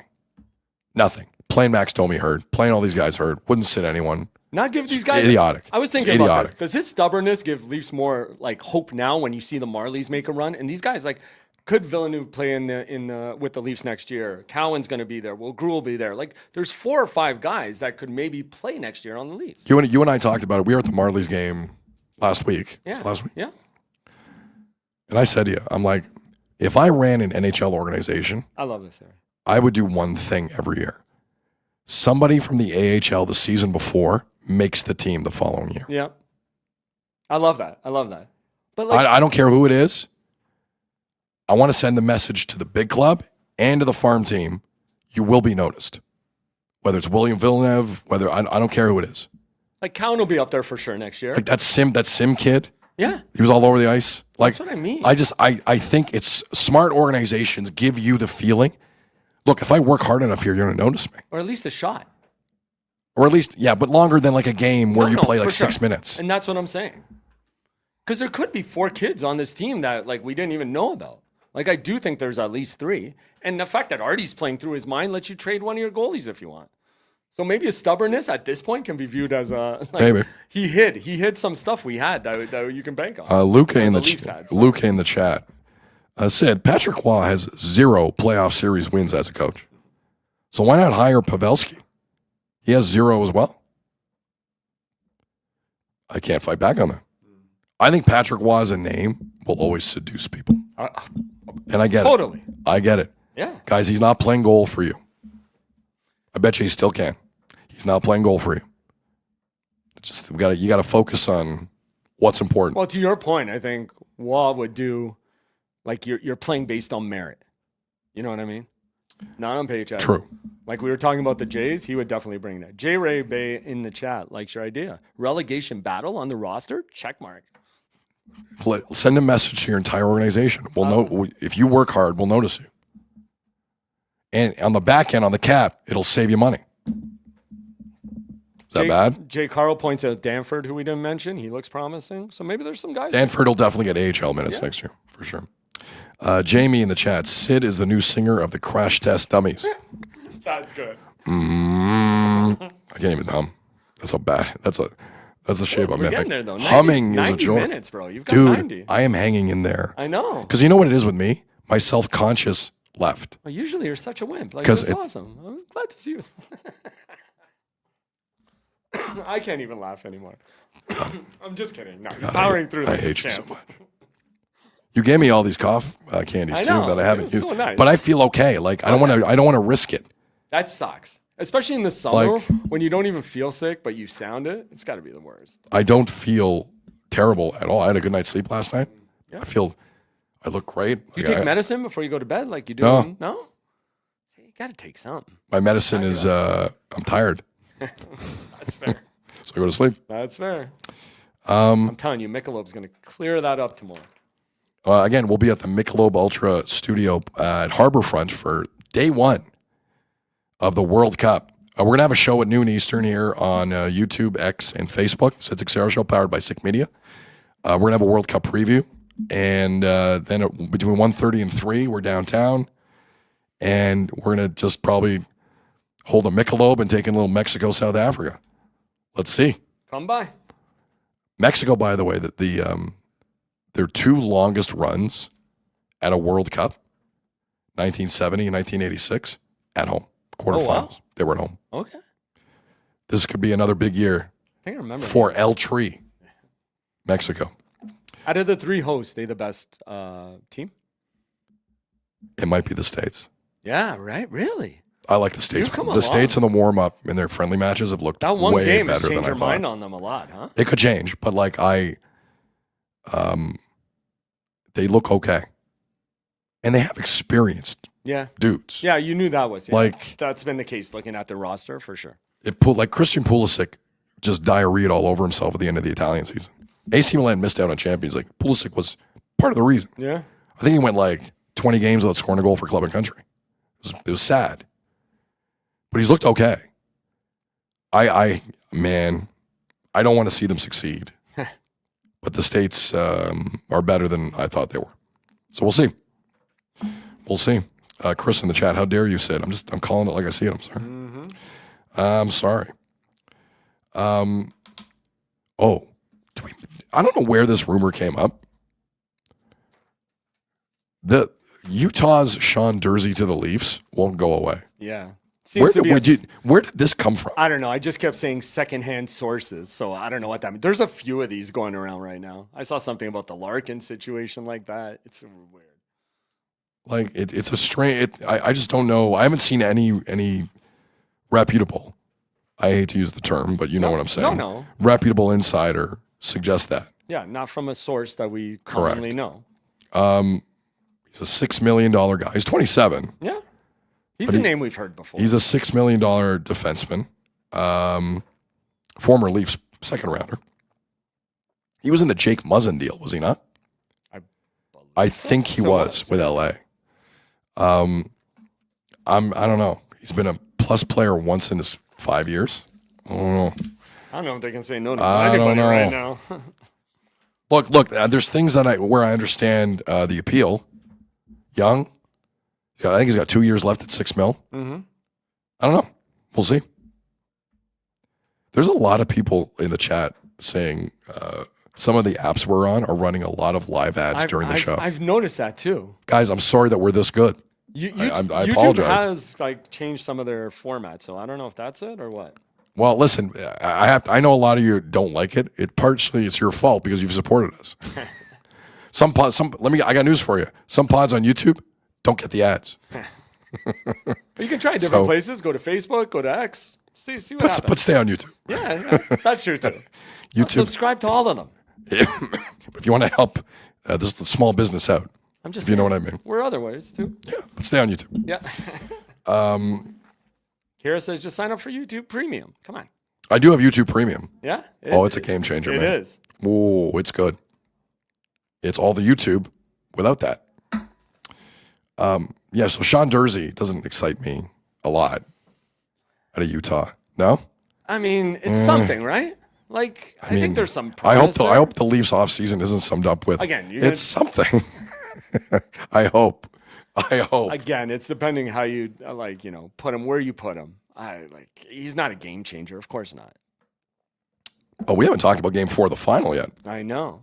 Oh wow! We put out. There's also a report that the Leafs have told McKenna he'll be their number one pick. Oh really?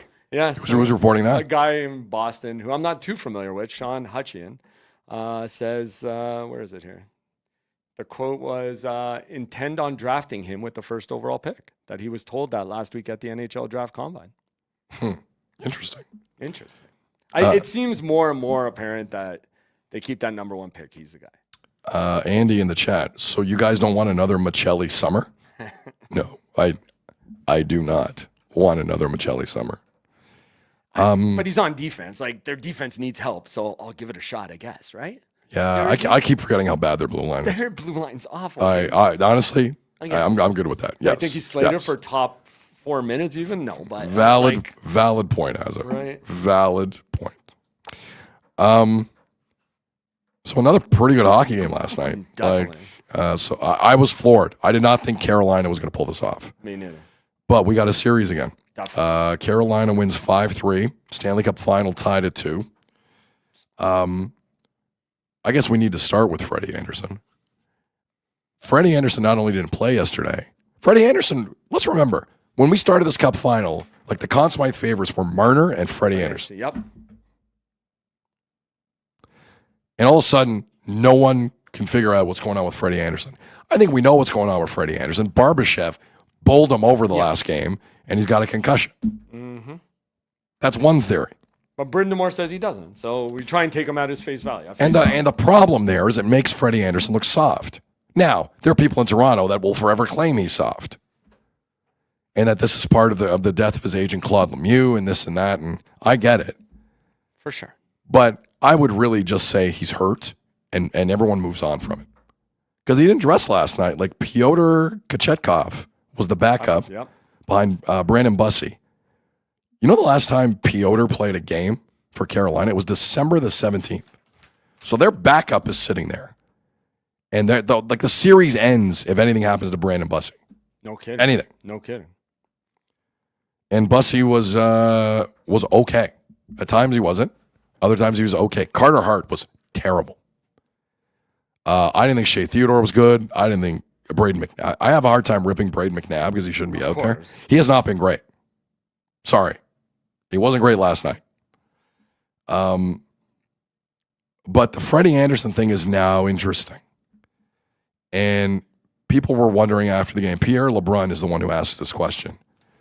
They wanted some clarity from Brindamore. And the way, I got to be honest, the way Rod Brindamore, the head coach of Carolina, answers this question, he's pissed.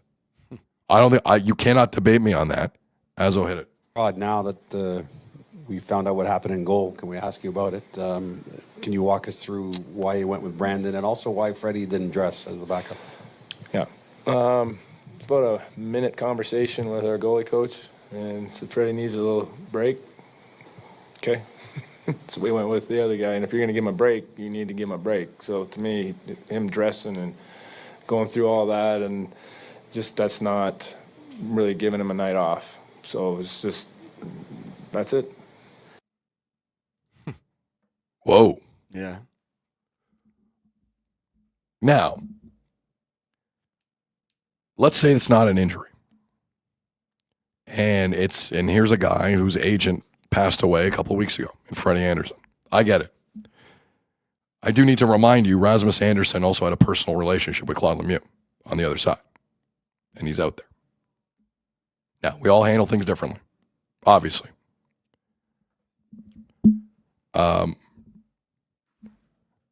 But there is an element to the Freddie Anderson story. If it's not injury related, I'm uncomfortable going down this road. Mainly because of the reasons around Claude Lemieux. Like, we got to learn, right? Like, we can't just keep throwing soft out there every time we're uncomfortable. I'm a little surprised Brindamore didn't provide more air cover for Freddie Anderson after the game. I was a little surprised. Because you might need him again. God love Brandon Bussey and the story with the Bussey family, but I don't know. Now again, when the goalie coach says he needs a rest, and you played one game above the minimum for 3 rounds going into this series, if I'm a head coach, I feel a certain way about that. I do. Taylor Hall's out there with a gray beard, which makes me feel a certain way, remembering Taylor Hall's draft night. And there are guys banged up left and right on both teams. But I was surprised Rod Brindamore didn't put the issue more to the side, because he could have. Just say, little banged up. It's the playoffs. It happens. We went with bus. We rode the bus. So I found that interesting. Truth be told, even before the Barbashev incident in Game 3, I wasn't totally enamored with Freddie Anderson in this series. This might be a slight blessing in disguise for Carolina. And there's a lot potentially going on here. I just think people need to be careful, really careful. But I understand Rod Brindamore has a job to do. And he's under heat. That could not have been an easy call. And actually, the more I talk it out publicly, I mean, we can confirm that Rod Brindamore was super pissed because he threw his goalie coach under the bus. When you bring other people into it, you're pissed. Because you give the impression your hand was forced. And I don't disagree with what Brindamore actually did, if that's the explanation he's getting from the goalie coach. Which I always found interesting, how like you don't just talk to the goalie. Is that not allowed in the National Hockey League? There's a lot of that. Martin St. Louis, remember it was against was it the Sabre series when Dobish was like shaky? Yeah. and he looked at the goalie coach from upstairs. Yep. He didn't make the call. Like, he didn't talk to Dobish. He waited for the goalie coach. How's he look? Rod Brindamore doesn't talk to Freddie, talks to the goalie coach. It's just a weird dynamic in hockey. I'll never understand it. Like, if Rod Brindamore wants to talk to Jacob Slavin, he goes up to Jacob Slavin. There's not like a defenseman coach he goes to, right? I don't know. I think that's odd. I understand people who are like, it's Freddie being Freddie. I get it. But we don't know a lot about this. Is the honest to God truth. The other reality is there are people on Vegas' side hurting as well about what happened with Claude Lemieux. They are. That needs to be said. Azzo, your take on the Freddie Anderson thing. This is a fascinating one to me. I just hate that this is where the NHL is, because we did see him get run, and I do think it was a concussion, and the fact they ruled it out that it wasn't because they didn't respond to it properly in the moment has painted them into a corner. And for a guy, concussions are the one thing where you don't know how it's going to affect. It affects everybody differently. You're saying because there was no action on the ice. Right. And I agree with you on this. There was no action on the ice. No one can now come out publicly 100%. and say anything because it was completely Well, they kind of mishandled. said it wasn't. Like they said after the game, it wasn't a concussion. No, they didn't. Because You're they right. didn't. Because again, they didn't react to it. You're right. And a concussion is a thing you never know how an individual is going to act to it. And given the other stresses and stuff he's under, who knows the path that could have put him down? And that's why maybe they said he just needs a break. Remember when Crosby had that concussion? He couldn't be in like even a brightly lit room, and he was out for weeks. Like people thought it ended his career. Remember that? Yeah, that was scary. Like it does. Concussions affect people in different ways, and we all saw how he got run, and he kind of seemed out of it. And they didn't respond in the moment, and because in the moment they said it wasn't a concussion, it worries me now that they can't double back on that and say this is why he needs some time. That's why I'm skeptical of it all. And to me, I know what I saw, and he did take a head trauma. And if it's concussions affect people way differently.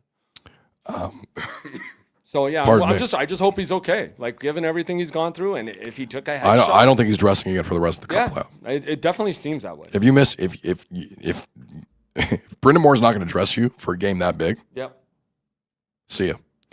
So that's my only concern about any of it. Now because they didn't let's react. keep in mind it's not like his injury history's been great in Carolina. That's true too.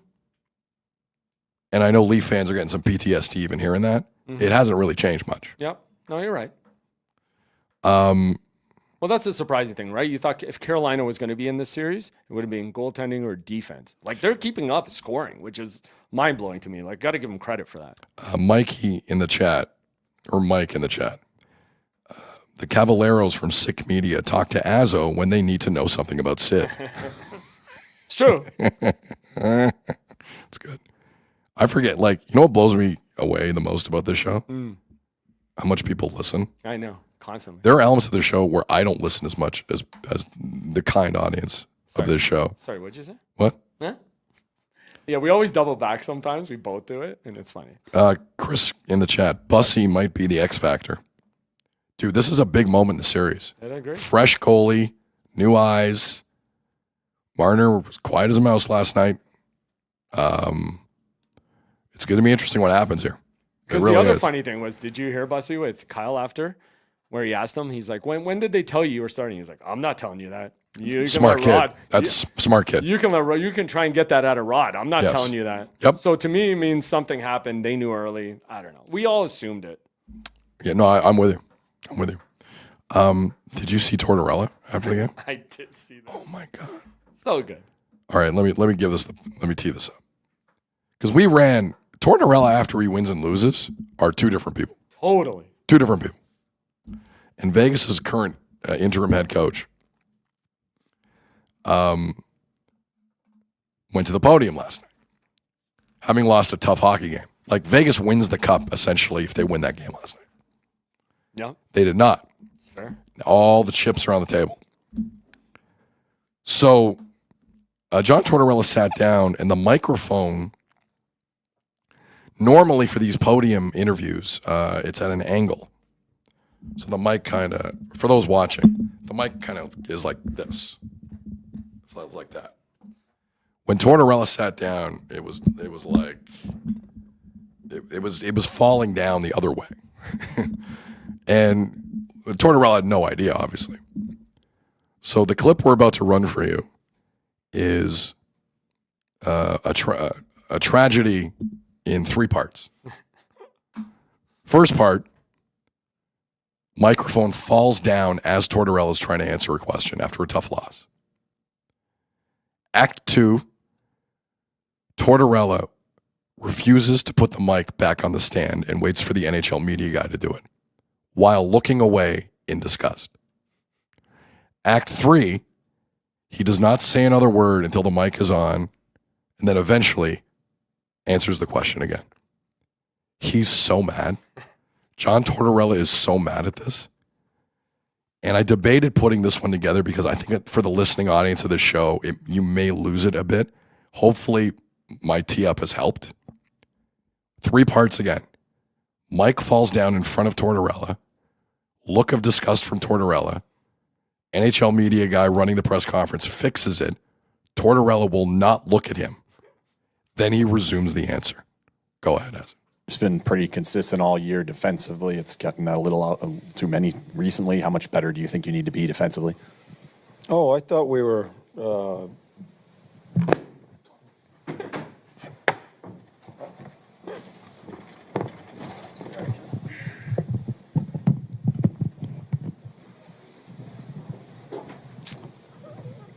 I don't think we were that bad.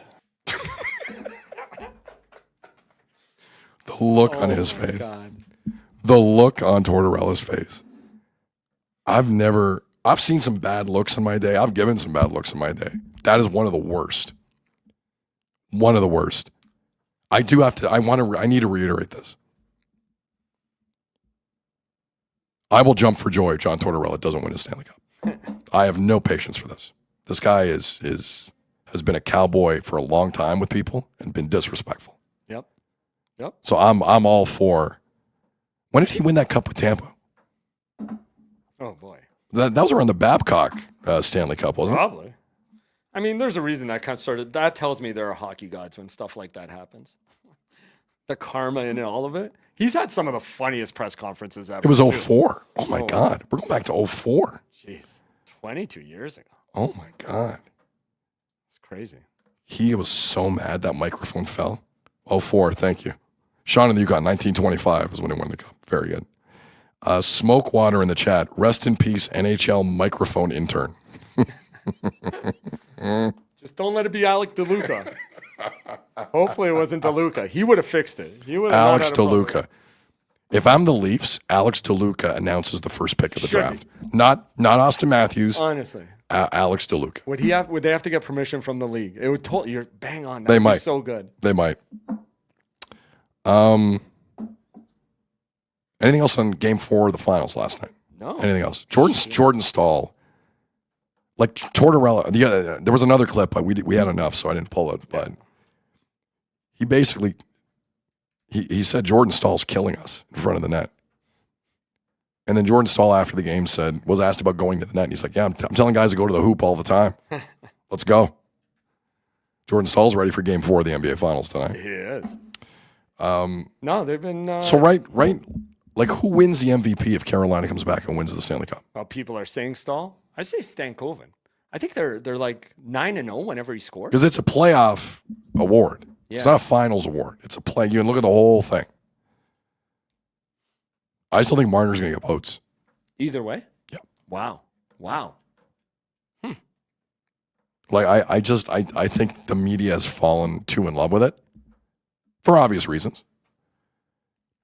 And I think it's going to happen. Yeah. Anything to embarrass Toronto. True. Guys will give them votes just for that. You're right. Because a lot of these media members in their local towns are completely irrelevant. No one cares about hockey. So they mention Toronto, and we'll talk about them. But no one, wherever they're from, is going to give a damn. Okay, hold up, those. You know I'm right. What game's coming up?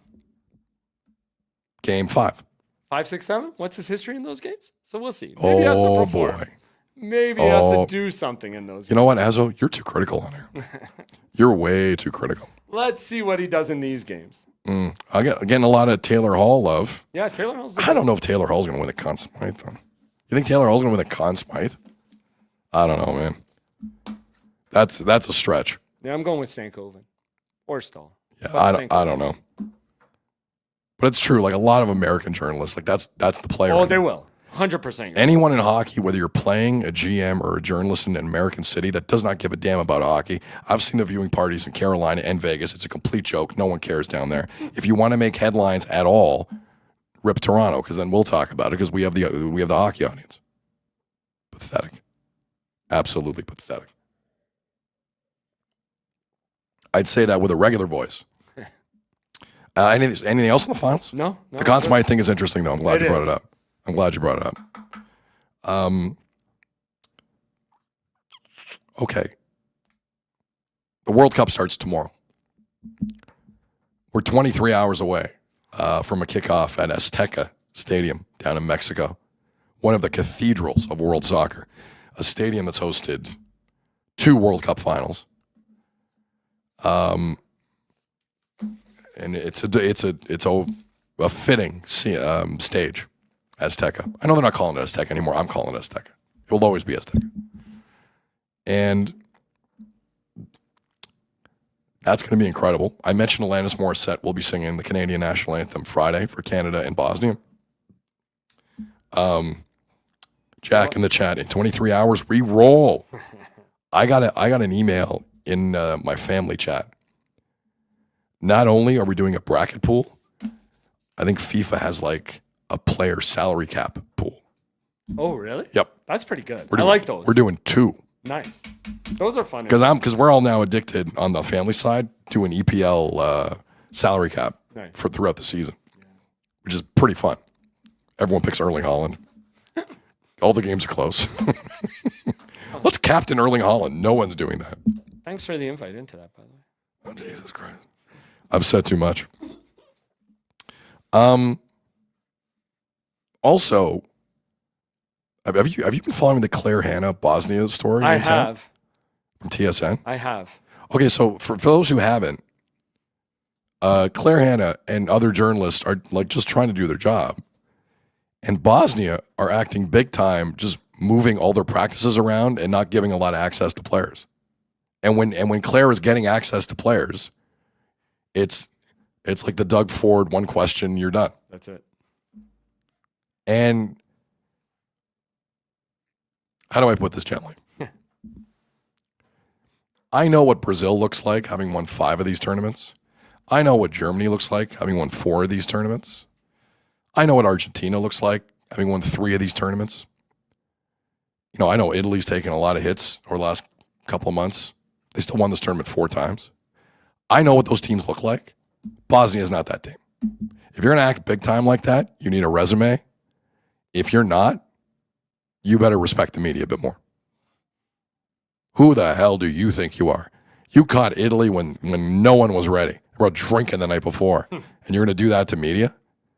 Oh, I want 3-0 Friday for Canada against these punks. Let's do it. Did you hear the quote? Let's do it. How they're expecting such a hostile environment?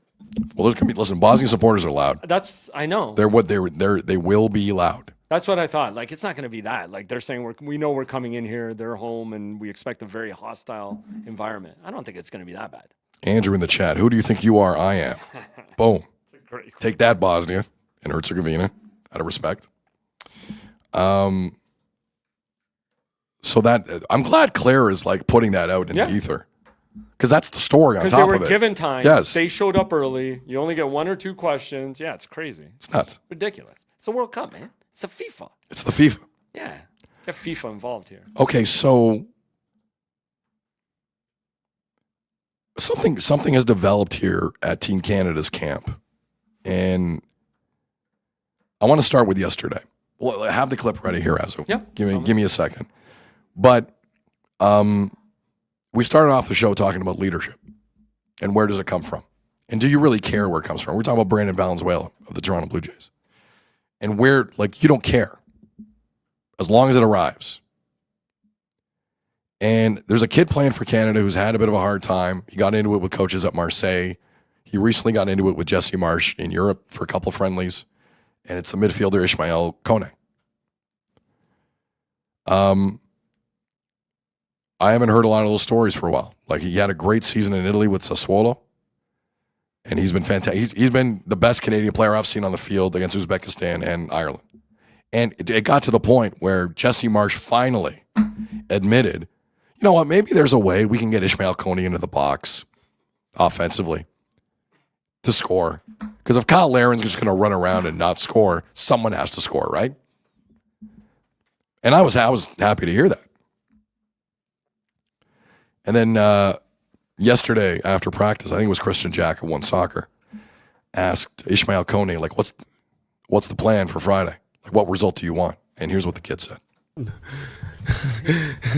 want to win. We want to win, and we want to win because of it's the World Cup. We want to win because we want to go as far as we can. We want to win because we want 3 points. But the discussions, I don't think they need to be have. I think we play a home World Cup, and for us as Canadians, you know how big it is. So we don't need any more motivation than that for real. So that's it. That's Ishmael Koney.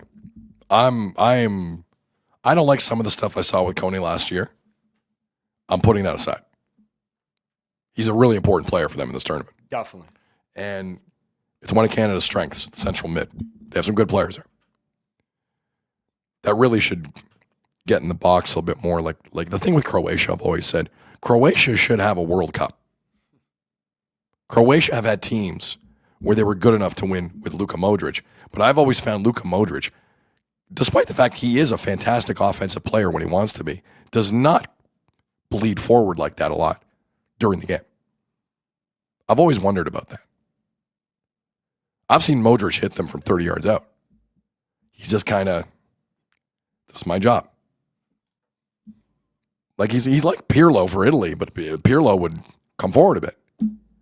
I always wondered about Croatia that way. Because they've always been good enough to win. Remember, Croatia last 2 tournaments, third 4 years ago, second 8 years ago. Don't count them out again. They know what they're doing. But I digress. A central midfielder coming forward, kind of important. And as we know, injuries for Canada have been a huge story in the lead up to this World Cup, which starts in 2 days for Canada. So I'm following Ben Steiner online, good young reporter. I would give you the outlet he's working for. He's working for like a 9. Yeah. Like but he's been with them the whole time. All over it. He tweeted this out 2 hours ago. Just as he was walking into training in Toronto, One Soccer's Kristen Jack saw Ishmael Koney get into a car and leave right before the session began. No comment from Canada Soccer. He trained in full and spoke yesterday. Him speaking is what we just played for you. So I just saw that like as the show began. I haven't even told Azo about this, but I know a few of you brought this up in the chat. So I saw that, Azo, and I'm like, not good. It's intriguing. Then there was an update from Ben. Ishmael Koney's absence is due to a fever, according to KJ. His status for Friday is unconfirmed. But the car he left training in was to go back to the hotel to rest. Jesus. I didn't read that. You weren't around him, were you? Ben Steiner, I wasn't. No, okay. Were you? No, I wasn't.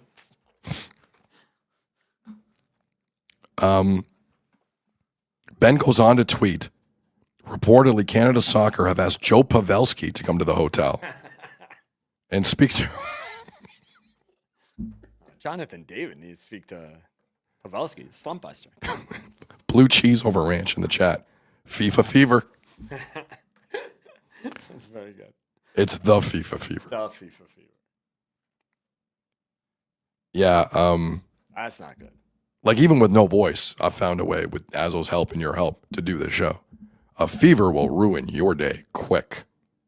Quick. Biggest game of your life. Fever. And if one guy has it. Great. Oh, watch this spread. Isolation my ass. Right? He's been out there the whole time. Oh, no. I didn't realize that was the story. Fever and he left. Dude, crush the Tylenol. Stay, watch Netflix. You're good. We got some extra lozenges for you in case your voice starts hurting. Oh, man. That's not good. No, it's not good at all.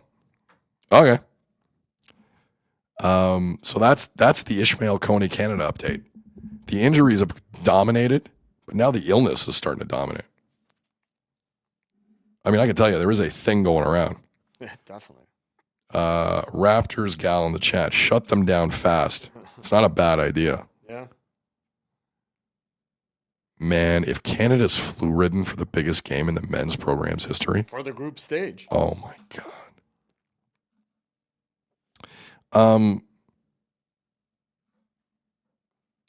Two more things. Forgive me. The other, I can't believe we went 2 hours, Azza. I know. Good job, pal. Trying. I have good teammates.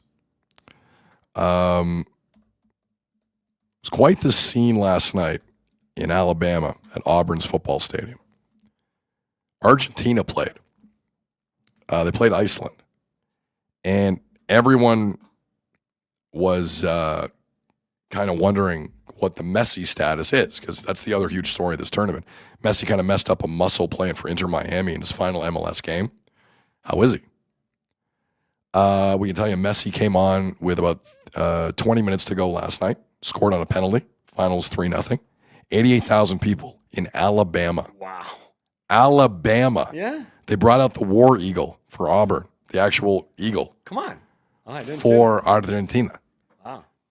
The good news is Messi seemed comfortable in those 20 minutes, which is good for the program. Oh, here we go. Did you see this? Which one? Jonas Siegel. Bruce Cassidy is open to the idea of coaching the Leafs. He's open to the idea of coaching anybody. What are you talking about? Get out of here. That's not news. He wants to work. He told everybody that. Stop talking about it then. I know. He doesn't understand. Stop talking about it, Bruce. Stop. Hold on, though. Is he open to coaching the Leafs because he knows the door on the Oilers is closed? By the way, get out of here. I need quotes. Hold on. Let me get quotes. By the way, if you think a team with Marner on it now wants to help the Leafs, you're drunk. No kidding. You're drunk. It's not just an Oilers issue. I love you, Athletic, but when I got to put in my email and username, I am not in the mood right now for your damn By the way, there was clerical work. comment in the chat that said, "Are we ever going to talk NBA Finals?" There's no game last night. We talked about it yesterday. We'll talk about it soon. It's okay. And there's a game tonight? Yeah. Who do you think's going to win? I say New York. New York has to. I think New York's going to win. Yeah. We talked about it. There you go. New York's at home. They got it. They lost that last one. Everything's back to normal. They're going to win. Same security, though, outside, apparently. Oh, really? Like maybe not exactly, but there's still no watch parties and stuff. Oh, wow. I can't get to the quotes. Forgive me. Because I think that killed the vibe there. We're having to wait 3 hours to get into a game. Again, my worst nightmare. All right. One, I didn't get the quotes from Cassidy, from Jonas's article. I do want to acknowledge one other thing. Azzo, throw me the last photo. Have you seen the update on this? On what? On Cassidy? No, on this photo. No, I haven't. Some bad news too. Oh, really? Yeah. Because I got the photo today. It's one of the best stories of the week. Like Serena Williams, who retired from tennis in 2022, says, "I want to come back. I want to play a lawn event in Britain, in England, in doubles, and I want to play with the Canadian Vicky Mboko." So they won yesterday, and I just love how Serena can play with like anybody. Yeah, there's a lot of people jealous, and she wants to play with the Canadian kid. Yeah, I think it's fantastic. What's your update though? Mboko slipped in the second set and had to retire. No. Yeah, today. Really? Yeah. That's too bad. Hoping she recovers quickly, but yeah. Wimbledon's like around the corner, right? Yeah. Usually end of July. She end of June, early grass July. and injured her knee. It looks like. Oh no. That's the report. Yeah, so she has. That's not good news. Yeah. Okay. It was like she almost did the splits. It looks kind of bad. Okay. Well, hopefully she's okay. Yeah, definitely. And B, I still love that Serena Williams and Vicky Mboko are friends. There's some champions who are like, man, I wish I could play with Serena. Have you seen this? Some Yeah. tennis people talking to her. It's They're true. all very jealous. It's true. All right. Look, I did not think we got through 2 hours today. Yeah, to be honest, neither did I. Hopefully we put together a bit of a show for you. I think we did, Hazo. I got a quote. Go ahead. Sorry, hold up. Bruce Cassidy to Jonas Siegel. Bruce Cassidy Go to ahead. Jonas Siegel. Have interest in any opening. That's the quote. Oh, that's the quote. That's the quote. The 60-year-old told The Athletic this week that he would have interest in any opening. That quote. And was open to speaking to the Leafs if allowed, to see if that fit was right on both sides. Guys, Kelly McCrimmon is not helping the Leafs. Second He's quote not. from Cassidy, he wants to go back to work. Oh, I didn't know that. Thanks, Bruce. I wasn't aware. Someone needs, again, Bruce Cassidy is kind of telling on himself a little bit about what life is like with Bruce Cassidy as your coach. He is relentless. 100%. To the point where it's like, shut up. Seriously. Maybe worse than Patrick Waugh. That kind of stuff is how you get fired with 8 games to go in the regular season. Yep. It's that. Yep. You don't get it. Shut up. You have a great resume. They will come to you. Shut up. You will coach again. You will coach again. It's the NHL. Babcock might coach again. Shut up. Holy cow. Now you're just desperate. That's interested crazy. in any opening. That's We want to crazy. go back to work. We know, Bruce. We know. Man. All right. That's a good way to end it. I can't believe the That's- season's not even done. That's a good way to end it. And we've been through all this with the Oilers, with Cassidy. What a joke. Okay. Anything else, Hazo? You good? Nah, hit like and subscribe, please. On behalf of Jeff Has a Party and everyone here at Sick Media, you've been watching and listening to the Sid Seixeiro Show, powered by Sick Media. Our apologies. We wanted to get to Anthony Santander, but we ran out of time. Enjoy the rest of your day. Let's see what tomorrow brings. Take care. We'll talk soon. And that's a wrap. Hope you don't miss us too much until next time. Follow the Sid Seixeiro Show on YouTube, X, Instagram, Facebook, and wherever you get your podcasts.